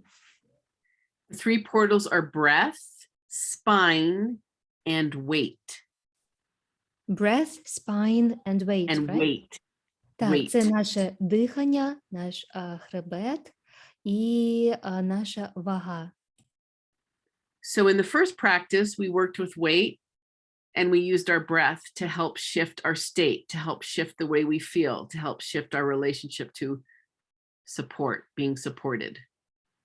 І в першій практиці ми використовували якраз нашу вагу і наше дихання, щоб змінити свій стан, так, змінити наше сприйняття. In the second practice, the centering one, we really just used physical touch. But when you work with your body, centering your body, you're sort of working with your weight. You're working with your physical presence. І друга вправа – центрування, так, і дотик. Це трохи інше, але по суті тілесні практики, вони всі про вагу, так, про нашу фізичну присутність в цьому моменті тут. So weight, again, weight is our physical presence. Here I am. I'm right here in the moment. This is І me. вага нашого тіла, так, це завжди про мою фізичну присутність. Ось я є, так, ось моя вага. Breath changes the nervous system faster than anything. It's the most efficient way to change how we feel. But as we discussed, sometimes it's uncomfortable for people, which is why we use weight, the body, the muscles, the bones. І за допомогою дихання ми також можемо змінювати свій фізичний стан, своє сприйняття, але, як ми казали, не завжди це можливо для людей так через дихання це робити, тому ми використовуємо тіло, рух, роботу з м'язами, з кістками і так далі. If you're familiar with yoga, meditation, prayer, many spiritual or contemplative practices focus on the breath. Breath is also our connection in many traditions to the spirit world. If you believe in that, it actually helps us connect more openly to the universe. So there's a lot of metaphysical, metapsychological beliefs about the breath as well. Так, і якщо ви знайомі з йогою, медитацією, з молитвами, з різними практиками зосередження, спостереження, ми використовуємо дихання, і в тому числі в багатьох культурах дихання, воно також пов'язано з духовним світом у багатьох традиціях. Тому це такий дуже багатоаспектний підхід до дихання. Breath also shapes our movement, which means it shapes our life, right? How you breathe literally shapes your movement. Yeah. Те, як ми дихаємо, воно обумовлює те, як ми рухаємося, а значить обумовлює те, як ми рухаємося по життю, як ми живемо. And our spine is a scientific pathway. What do I mean by that? It's called the pathway of interoception, and this is based on science. І наш хребет це такий наш науковий шлях. Чому я так кажу? Тому що це нервова система. Так, ми саме й говорили про нейроцепцію. Interoception is all the information you know inside yourself, everything that you sense, you know, when you kind of have a sense of something and you know it, that's your interoception. І є інтероцепція, це таке внутрішнє сприйняття всього того, що відбувається всередині нас. When you can sense yourself, you're more empowered because you're more connected to yourself. You're more connected to your truth. In times of stress and trauma, we tend to disconnect, especially if the external world is giving us a lot of input, as is happening right now. So we can disconnect from our inner sense of ourself. І саме таке здатність відчувати себе, так, мати контакт з собою, воно дає нам це відчуття внутрішньої сили, внутрішньої правди.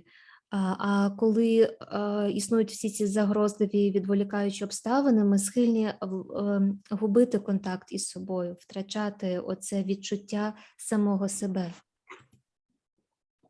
One of the primary pathways of interoception in the body is the human spine. And what that literally means is your interoception is your intuition.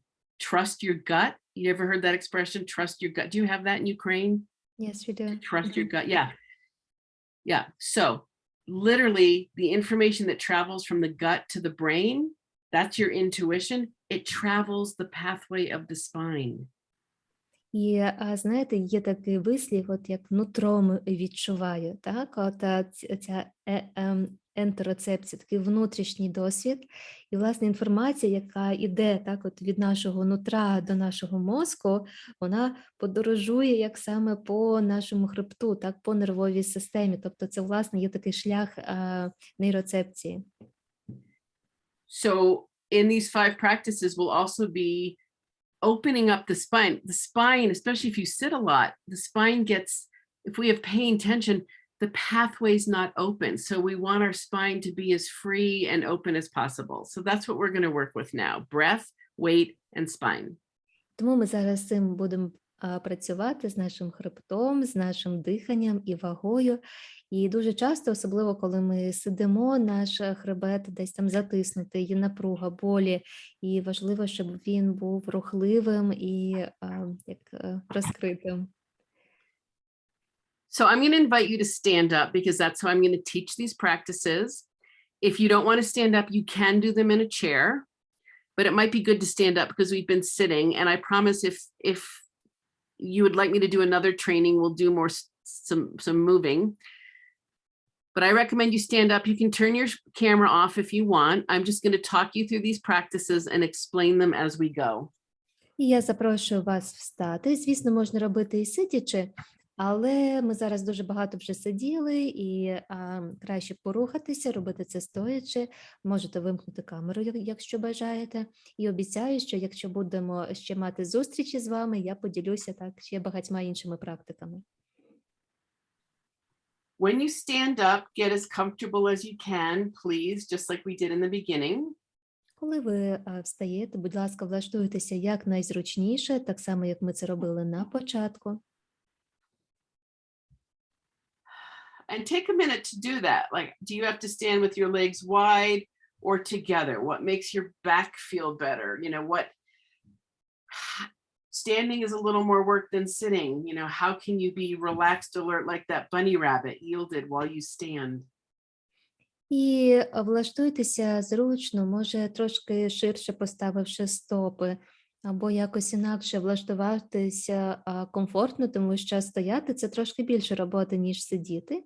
І згадайте, як ви можете бути одночасно і розслабленими, і зібраними, як той кролик, так? Отой стан yield, про який ми говорили, оцієї зібраності. And notice how you feel. Just do you feel tired, energized, grumpy, happy? Just notice how you feel right now. because we're going to Відчуйте. track or pay attention to if our feelings change as we do these practices. Відчуйте зараз, відмітьте для себе, чи ви зараз втомлені, чи у вас є енергійність, чи ви є якийсь насуплений, чи навпаки радісний, тому що ми будемо відслідковувати зміну своїх станів, і важливо зараз відмітити, як воно є зараз. Okay, the first two practices are grounding practices. So grounding is an energetic connection to the earth. It's literally our feeling of support from the earth. Так, і перший наш крок – це заземлення, це навіть енергетичне відчуття підтримки від землі. We're going to ground to the earth, and then I'm going to teach you to ground to the sky. And in doing so, we're also going to open up our spine. So we're going to be working with weight and our spine. І ми будемо заземлятися і в землю, і заземлятися в небо. Я розкажу, як це зробити, і відчувати свій хребет між низом і верхом. So notice how you feel, and notice your sense of weight like we did before. Standing here, how much support through each of your feet? Does your left foot and your right foot feel equally strong on the earth, equally supported by the earth? Are you standing strong and firm? Are you grounded? Помітьте, як вам зараз стояти, і чи відчуваєте ви опору на підлогу, на землю, чи це така впевнена позиція, як розподіляється ваша вага? Just notice that for a minute. І деякий час відслідковуйте це. Now, many people ground in the following way. They inhale, and on the exhale, press their whole foot into the floor. And you can do that a few times with me. You inhale, and the exhale, you just press your feet into the earth, and you might get a little taller. Багато людей заземляються наступним чином. Можете це зробити зі мною, робити вдох. І на видиху трохи натискати стопами в підлогу, впираючись, і відчуваючи її підтримку, навіть трохи виростати вверх, ніби відштовхуючись. As you're doing that, notice what happens to your low back, your sacrum. І коли ви це робите, помітьте, що відбувається з вашим попереком та вашим нижче. The flat bone, the sacrum. Так, сакрум, це Крижі українською. крижі, так, дякую. Крижовий відділ. Just notice what happens. And because we're on Zoom and there's so many of us, everyone's different. So if you have a lot of tension, your spine might do something different. But for the most part, that should make your sacrum bend in extension, which means you kind of go like this. It tends to go like this. When we're sitting, it flexes like this. When we stand and stretch, it goes like this. So just feel if that happens. Ви помітите, що є таке розгинання у попереку, так, коли він вигинається. Коли ми сидимо, більше є тенденція до скруглювання, так, а тут саме до вигинання. Тому помітьте, якщо це відбувається. And if you do sit a lot, it can actually be good to do this pressing and make your spine curve this way. It can wake you up and make you more energized. Насправді, якщо ви багато часу проводите сидячи, то саме таке натискання стопами в землю і відчуття так оцього вигину допоможе вам якось прокинутися, трошки наповнитися енергією. However, the most optimal place for the sacrum is neither flexed or extended, but floating in the middle. Floating in the middle, that's what opens the spine up so that our interoceptive pathway is free.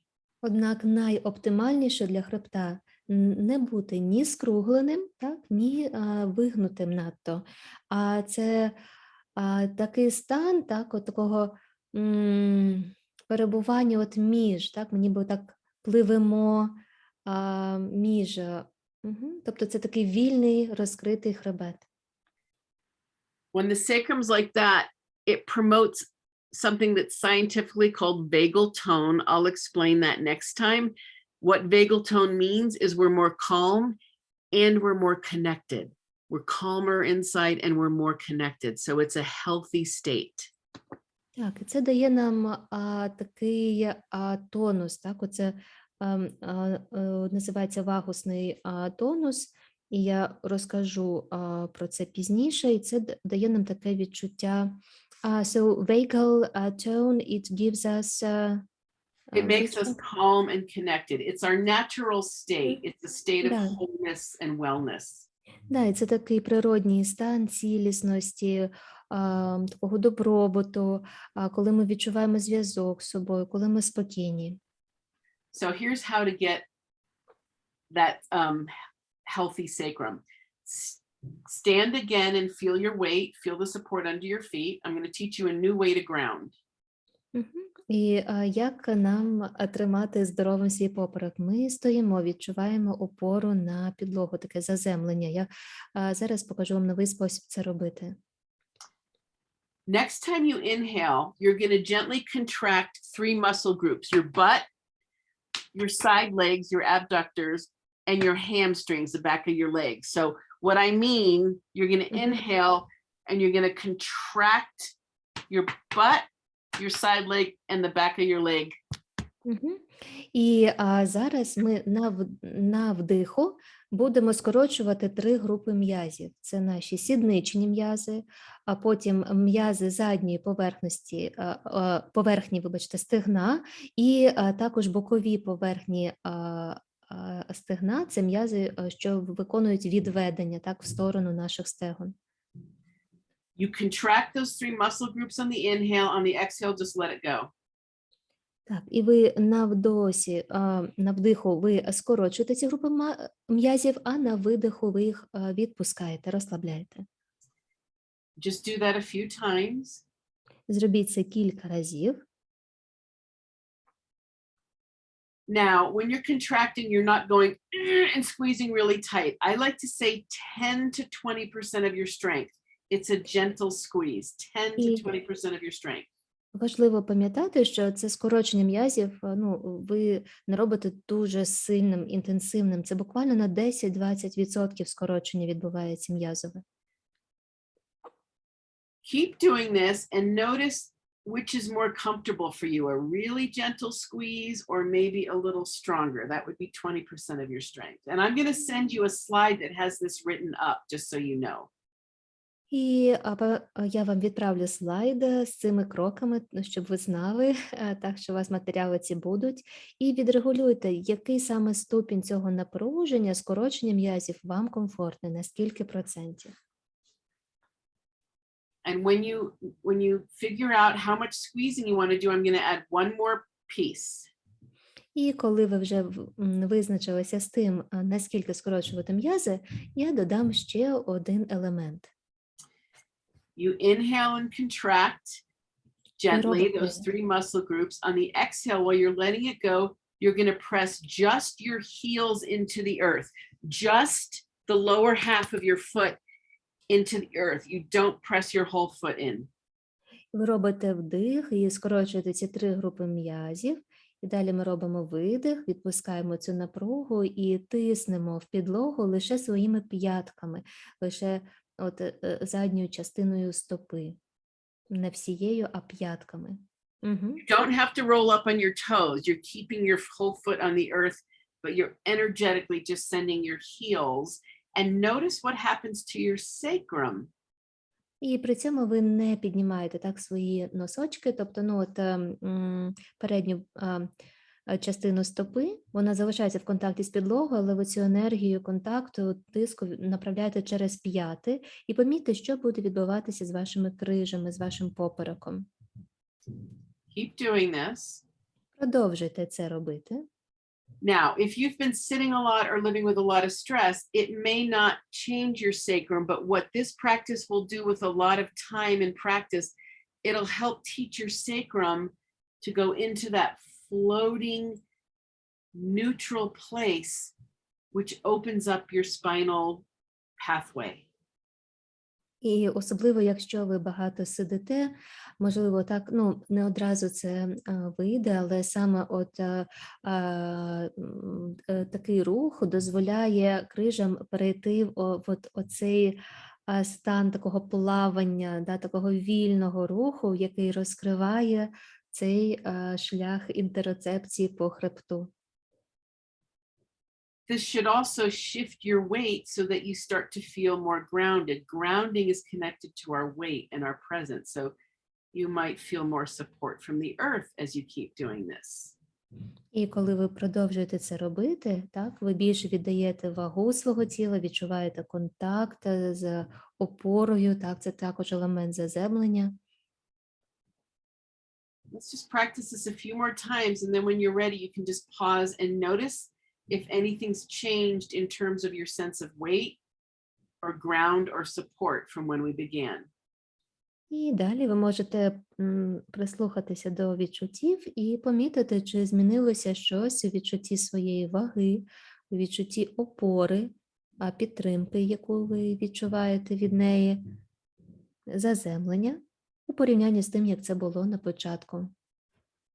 And by all means, if you want to move a little bit, you can. The next part, we're going to ground to the sky, and then we'll move a little. But Так, і ви можете трохи порухатися, якщо є потреба, і далі ми вже будемо заземлюватися у небо. so just take a minute to notice, and also notice if you feel any different, more or less energy, more or less grounded. Дайте собі можливість помітити це, так, які є зміни у відчуттях, чи ви відчуваєте більше енергійності, чи більше заземленості. Як це для вас зараз? Pay attention as we do these. What calms you down? What gives you energy? What helps you find your center?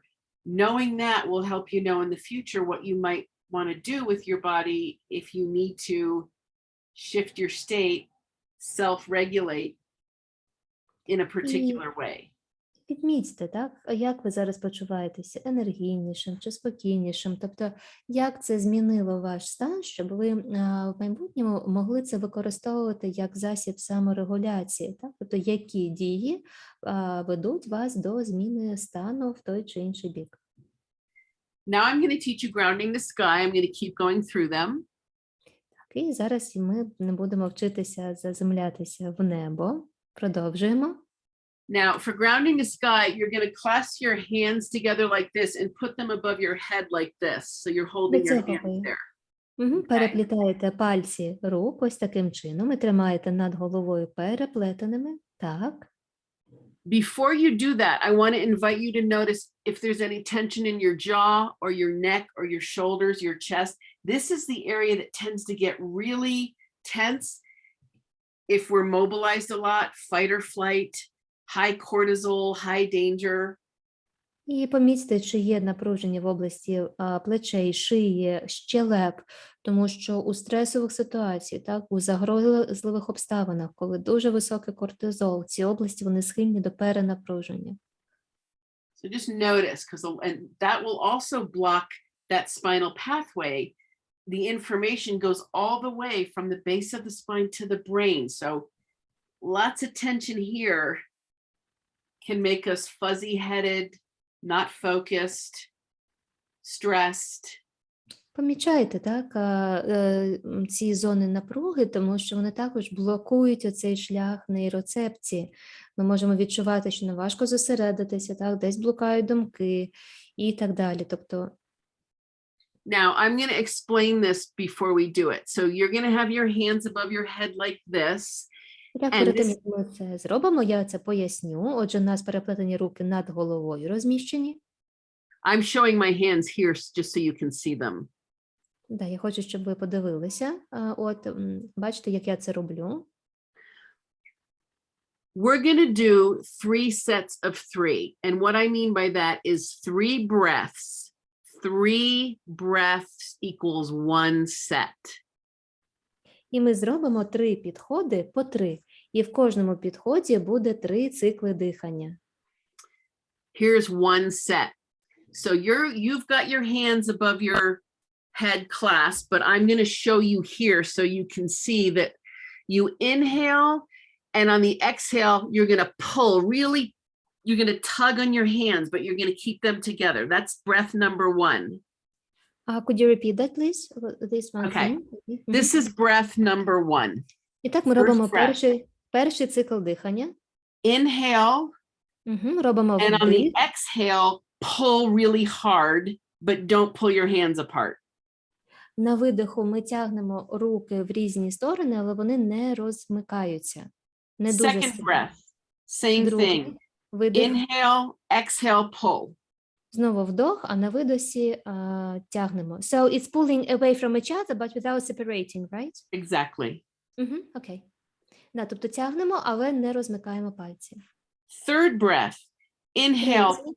pull and let your hands pull apart and float down on the third breath. На третьому видиху знову тягнемо пальці і дозволяємо розімкнутися їм. І плавно, отак пливучи, відпускаємо руки вниз. Дозволяємо їм опуститися. One set is 3 breaths. We never do more than 3 sets because then the muscles start to get tired and then we get into too much effort, which is the opposite of yield. І ми ніколи не робимо більше, ніж 3 підходи по 3, бо інакше у нас накопичиться м'язова перенапруженість, і тоді це вже буде таке надмірне зусилля, а не от той стан yield, да, от цієї зібраності, так, і комфорту водночас, про який ми говорили раніше. So try it again on your own. It's 3 breaths and you can do 1 or 2 more sets and just try it. Да, Practice і, будь together. ласка, спробуйте у своєму ритмі дихання. Можете зробити ще один підхід по 3 або 2 підходи по 3. As you're doing it, notice if the tension in your neck and your shoulders and your upper chest changes. І відчувайте, як рівень напруги в області шиї, верхньої частини грудної клітки, плечей змінюється. Коли ви це робите? You might need to do it once, twice, or you might need a third time. I'm going to do my third set. Можливо, ви це зробите 1, 2 чи 3 рази. Маю на увазі 3 підходи.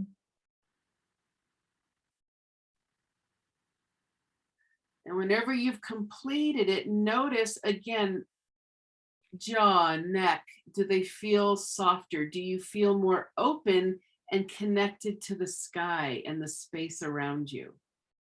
І знову ж таки відчувайте, чи більше розслаблення в області шиї, щелеп і плечей, чи є більше відчуття такого звільнення, відпускання, більше зв'язку з небом, з простором навколо.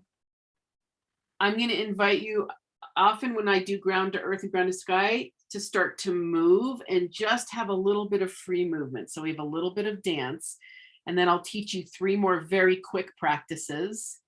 І я зазвичай також запрошую вас порухатися вільно, коли ми виконуємо заземлення, так, і вниз, і догори. І ще в нас буде 3 невеличкі практики, поки рухаємося вільно. It's really nice to dance or move or stretch in between and notice how your spine feels and notice if you feel the strength of the earth supporting you while you move. Дуже корисно порухатися з вільним хребтом, відчувати підтримку від опори, від землі під нами. Notice when you go from the grounding practices, standing still, to moving, does your state change? Do you get more energy, more calm, more joy, more sadness? What do you feel? І помічаєте, так, які відчуття виникають, коли від практики заземлення, стоячи, ми переходимо до руху в просторі. Чи ви почуваєтеся більш радісними, чи засмученими, чи енергійними, чи втомленими? And we're going to run a couple minutes over. I hope that's okay. The next 3 practices are fast. Just take another minute to dance and to stretch and to move your spine. And then when you're ready, come back to standing or Ми sitting. трохи затримаємося, і наступні 3 практики будуть недовгими. І зараз ще порухайтеся, потягніться трошки хребтом, потанцюйте, як вам хочеться зараз це. And again, notice how you feel. І знову ж таки, помічайте, як ви почуваєтеся. In my framework, there's 3 categories of states that I describe. One is being grounded and centered. Мгм. І я використовую у своєму підході такі 3 стани. Один з них це відчуття заземлення і безпеки. The other is being energized, mobilized, Да, playful. інший це така грайливість, рухливість, зібраність. The other is being calm, settled. Так, а друга це таке заспокоєння, таке заземлення, облаштування. They're all based on the nervous system. They're all based on the polyvagal theory. And next time I'll explain more about that. Так, і вони всі засновані на полівагальній теорії. Я розкажу про неї докладніше ще. Being healthy and resilient means we can experience all those states and blend them. We might be calm and energized at the same time, grounded and energized at the same time. І насправді такий здоровий стан передбачає, що ми маємо доступ до цих 3 станів. Ми можемо їх як поєднувати, так, одночасно відчувати радість і спокій, або таку енергійність, так, і заземлення. Next practice, wherever you are, notice how you feel and then place your hand on your sternum right here, on your sternum bone. І далі практика – це коли ми розміщуємо свої долоні на грудях, на грудній клітці спереду. This is called regulation breath, and it helps regulate the nervous system in whatever way it needs to go by gently regulating the breath. І це практика регуляції нервової системи через регуляцію нашого дихання. With your hand on your sternum, just notice if you feel your sternum moving when you breathe. І рука розміщена на грудинній кістці. І просто спостерігаємо за тим, як рухається грудна клітка, коли ми дихаємо. And obviously, if you need to go, you'll get the recording. I realize we're a couple minutes over, but I promise it won't be much longer. Я розумію, що ми затримуємося, тому хто має піти, нічого, буде запис. Але хто з нами, продовжуємо практику. Now, the natural movement of the sternum is when we inhale, it should rise up into our hands, and when we exhale, it should drop back down into the body. Да, і зазвичай, коли ми робимо вдох, то грудна клітка вона трошки йде в нашу руку, так, вперед. І коли відбувається видих, це рух у зворотньому напрямку. Sometimes it doesn't move at all if we're really locked up, our breath. Sometimes it does the opposite. That's okay. Буває, що вона затиснута, так, якщо вона не може дихати через стресовий стан, таке теж може бути. Just see if you can feel the movement. And then when you're ready, every time you exhale, you're going to press your sternum, this time with only 5 to 10% of your breath, very lightly. You press your sternum on the exhale back into your body. І наступного разу, коли ми робимо видих, то трохи натискаємо долонею на свою грудинну кістку. Трошки, буквально 5-10%. Так, і потім повертаємося. This is the practice. Whether or not the sternum moves the way it naturally does, we invite the person or ourselves to press the sternum gently on every exhale, and that starts to regulate the nervous system. Так, і це така практика, навіть якщо грудна клітка зараз не дуже рухлива, ми запрошуємо так людину, чи самі це робимо, натиснути трохи на видиху на грудну клітку, на грудинну кістку, так, і потім знову вдох. І це допомагає в саморегуляції нервовій системі. I choose the chest because it tends to be safer because it's near the heart, and I'll explain that next time. Так, і я використовую саме роботу з грудною кліткою, тому що вона ближче до серця, і ця зона відчувається як комфортна, і також наступного разу буду це пояснювати. You can also feel movement in your belly, but I usually don't start with the belly because if people have been really terrified because they feel like their life has been threatened, the breath often doesn't go here and it's scary, but you can try it. You can keep a hand here and put another hand on your belly and see if you feel it in your belly. Да, також можна торкатися живота, але я зазвичай не починаю з дотику до живота, тому що якщо людина була дуже налякана, так, якась загрозлива була обставина, дихання воно не спускається глибше в живіт, так, тобто там є дуже багато страху.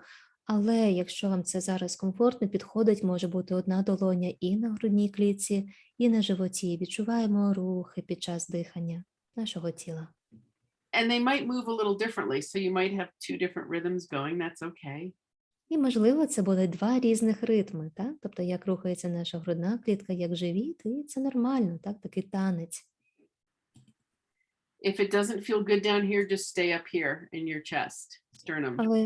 Але якщо вам дискомфортно в області живота торкатися, ви можете залишатися лише в області грудної клітки. Це також добре.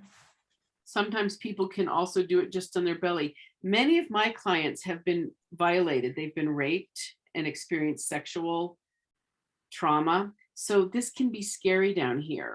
And it can also be scary if you've been really terrified, which can happen in an invasion. So be gentle with yourself, but this is another way to do it.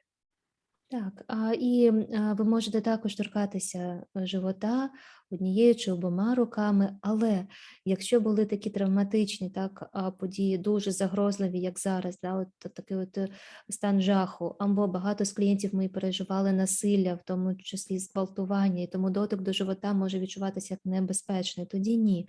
Тобто будьте такими дуже обережними із собою, дуже дбайливо до себе ставтеся в цьому плані. So that's regulation breath, just pressing gently here, or both your belly and your sternum, or just your belly. Notice how you feel now.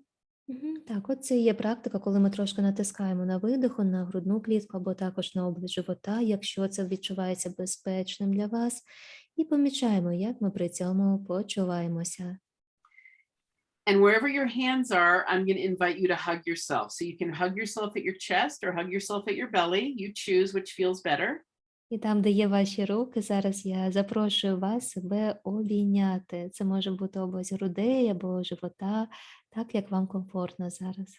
And begin to rock yourself. This is called the oxytocin hug. This is the fourth practice.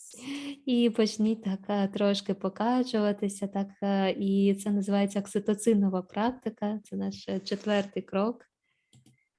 If you do this long enough, notice how you feel. This actually increases oxytocin production in your own body. Так, і відчуйте, як це для вас, як ви почуваєтеся, тому що така практика, вона підвищує виробіток окситоцину у вашому тілі. Easy to do sitting down with people who are very distressed. It actually can be very comforting. It actually helps people feel their connection to themselves and to others again. Так, і це дуже добре працює, наприклад, коли ви працюєте з людьми в положенні сидячи, і це дуже допомагає налагодити контакт людини із собою, відчути таке заспокоєння. Oxytocin is the bonding hormone, and most of the receptors are in our mouth, our heart, and our belly. So when you hug yourself there, it can physiologically state shift you so that you feel more perhaps warmth or comfort. So that's the fourth practice. Так, це така четверта практика окситоцинова, тому що саме виробіток гормонів пов'язаний з областю рота, грудної клітки, живота. І коли ми, власне, торкаємося до себе, це дає таке відчуття безпеки, і дбайливого ставлення до себе. Notice how you feel, and I'm just going to explain the fifth practice, which is called the soft gaze of compassion. І відчуйте, як ви зараз після цього кроку. І наступний крок, п'ятий, це такий м'який, співчутливий погляд. It's easy to lose compassion in really difficult times, not just for others, but for ourselves. We can be really hard on ourselves. Так, ми дуже часто втрачаємо таке самоспівчутливе ставлення, тобто не до інших, а до себе, коли в нас якісь скрутні, складні часи. Our eyes are connected to our heart by the vagus nerve, which I'll talk about more next time. So our eyes and our whole face actually really shows how we feel, shows І the world how we feel. Наші очі пов'язані з нашим серцем через вагусний нерв, і я буду про це говорити наступного разу. А навіть наше обличчя, так, воно відображає наш внутрішній стан, те, як ми почуваємося. Our heart, how we feel affects how we see the world. So І наше серце, так, наші почуття, в свою чергу, впливають на те, як ми бачимо, як ми сприймаємо світ. take a look around and just notice how you see the space you're in. And especially a lot of computer time obviously affects our eyes. So just notice, how does the world look to you that you're looking at right now? Так, і ви можете зараз озирнутися, подивитися довкола, як ви сприймаєте світ, що ви бачите. Особливо, коли ми багато часу проводимо за комп'ютером, так, це так впливає на нас. Тому зараз переведіть погляд, подосліджуйте довкілля. Rub your hands together and get a lot of heat between your hands. Nice and warm. Потім гарненько потріть долоні одна об одну, хай вони розігріються, стануть м'якими, теплими, приємними. When they're nice and hot, close your eyes, place your closed eyes on your warm palms and let your head go. Let your head fall into your hands and hold them there and let the warmth permeate your eyeballs. І потім покладіть долоні такі теплі на свої очі, закрити їх, і ви можете спиратися головою на свої долоні, на свої руки, і відчувати, як тепло від долоней проникає так в область очей. You can do it a couple times. You can also do this by closing your eyes and standing under the sun and letting the sun warm your eyes, but sometimes we don't have sun for many reasons. Іноді ви можете це зробити на сонці, просто закрити очі, встати на сонечко, дозволити йому так прогріти очі, але не завжди в нас є таке сонячне світло, тому робимо це з долонями. Whenever you're ready, just open your eyes again and look around the space and see if it's different. І коли ви будете готові, відкрийте очі і озирніться, чи виглядає простір трошки інакше для вас зараз.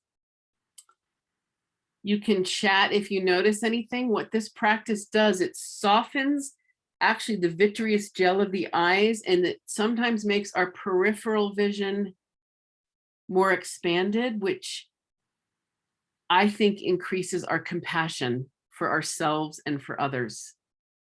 І що в нас відбувається, так це пом'якшення погляду, ви це можете помітити, пом'якшення так от в області очей, і також розширюється периферійний зір, і також це, як за моїми спостереженнями, впливає на нашу здатність до самоспівчуття та співчуття до інших. Також.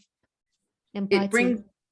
It brings our eyes back online. In fear, in states of fight or flight, right? Eyes are like this, and they're often locked in fear and they don't move. When people are shut down and terrified, there's nothing behind their eyes. This brings the eyes back so we start to connect to our heart and to our body again. І коли це якась шокова, стресова ситуація, то очі, вони як ніби розплющуються і застигають у цьому стані переляку, так? І якби втрачають цю рухливість, і от ніби відчуття, що є щось поза очима. І коли ми повертаємося так до своїх очей, через це відчуття очей ми і відновлюємо контакт з тілом, так? Зі своїм серцем, з собою. This is the stabilization sequence. It's helpful for stabilizing others, ourselves, promoting state shifts so that we feel different and can build our resilience. Sorry. І це така стабілізуюча послідовність, так, яка дозволяє налагодити контакти з собою, так, і виконати саморегуляцію, так, і далі вже також корегуляцію з нашим довкіллям. I just want you to know I've written things up there's soft gaze of compassion. There's regulation breath. I'm going to send these to you. So just so you know, I've written them up. Да, просто right щоб there. ви знали, що всі ці етапи, вони описані, вони є в презентації, щоб ви не переживали, що щось забудете, я вам надішлю ці матеріали, зробимо переклад, як все буде, що потрібно. Rest is the other thing that's really important. І ще Heart. дуже Yeah. Sorry? It can be Important? difficult to rest, but it's important. Да, і також дуже важливий відпочинок. Звісно, зараз може бути складно знайти час на відпочинок, але це дуже важливо. The study of the brain and neuroplasticity teaches us that anytime you have a new state, if you experienced a moment of pleasure or calm, grounding to earth today, or regulation breath, that's a new state. That's a new neural pathway in your brain. Так, і повертаючись до нейронаук, нам відомо, що будь-який новий стан, якийсь новий досвід, він змінює наші нейронні зв'язки, вибудовує нові нейронні шляхи. І тому навіть якщо ми трошки на мить відчули сьогодні спокій, безпеку, так, якийсь інший стан, це вже трохи нашу нервову систему змінило, оновило. Those pathways become a permanent part of us when we rest. So we actually have to rest. It's not enough to just do things that change our state. We have to rest when we Для того, can. щоб ці нові нейрошляхи сформувалися, важливо відпочивати, тому що вони виникають не лише під час якоїсь нової діяльності, а саме під час цієї інтеграції, так, відпочинку після. Now I know we need to stop, and it's always hard with interpretation. I never, like now I have the rhythm of the Ukrainian language. Just one quick more thing I want to say. Так, я знаю, що нам вже треба завершувати. Я тільки почала відчувати ритм української мови, так, робота з перекладачем, і зараз хочу сказати ще одну річ. Anytime you combine breath with contracting and releasing your muscles, which we did in ground to earth, ground to sky, even regulation breath, you increase oxygen to your body. It oxygenates your body. That's really important because fear depletes our oxygen.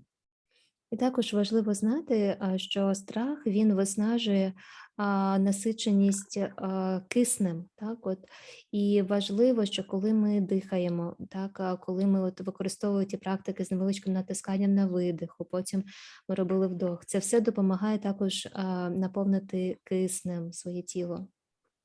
Any practice where you do that will promote oxygen, and I want to say something about 10% and 20% of your strength, which was my instruction when you were squeezing your muscles.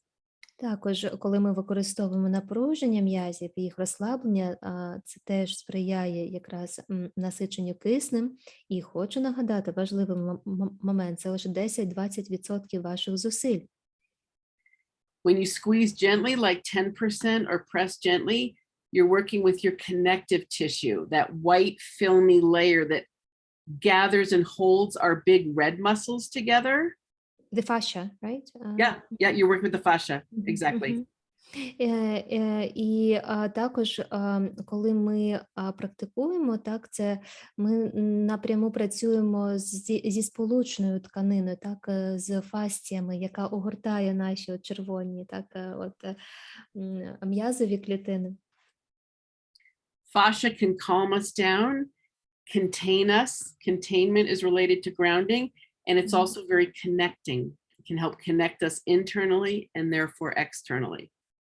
І саме фасціальна тканина, вона дає нам це відчуття контейнеру, так, вона огортає, вона нас містить якби в собі, і вона заспокоює, і також дає це відчуття і заземлення, і зв'язку, зв'язаності, контакту. 20% of your strength, when you go stronger, you get into your red muscles, your big voluntary muscles. That's good if you need energy, if you need a push, if you need strength, if you need to be able to stand up again, right? So when you go a little stronger, you'll get into that layer of your body. And that can be helpful in different contexts. І якщо напруження буде більше 20%, це вже задіювання як червоних, так, м'язів, тобто це більш про активну дію, про таку зібраність, відштовхування, так, там якийсь ривок. Тобто це нас занурює вже в такий стан, так, ну, це інший рівень. Якщо вам це потрібно, тоді ми це робимо. Thank you so much. I know we ran over. I've never interpreted with you. I had Ukrainian before, so now I mean it. Like I have to get used to different languages. I planned a little too much. I would love to offer more because I have more things to share that are many more practices, more of the research if you'd like it. We just need to schedule it. But I hope this is helpful to you. Так, мені дуже шкода, що ми не встигли все. Я багато запланувала, але трохи так от ще з перекладом, так, це довше виходить. І я буду рада ще раз з вами зустрітися, ми це заплануємо. От, сподіваюся, що встигла чимось корисним з вами поділитися. And to everyone you love, I hope it's helpful as well.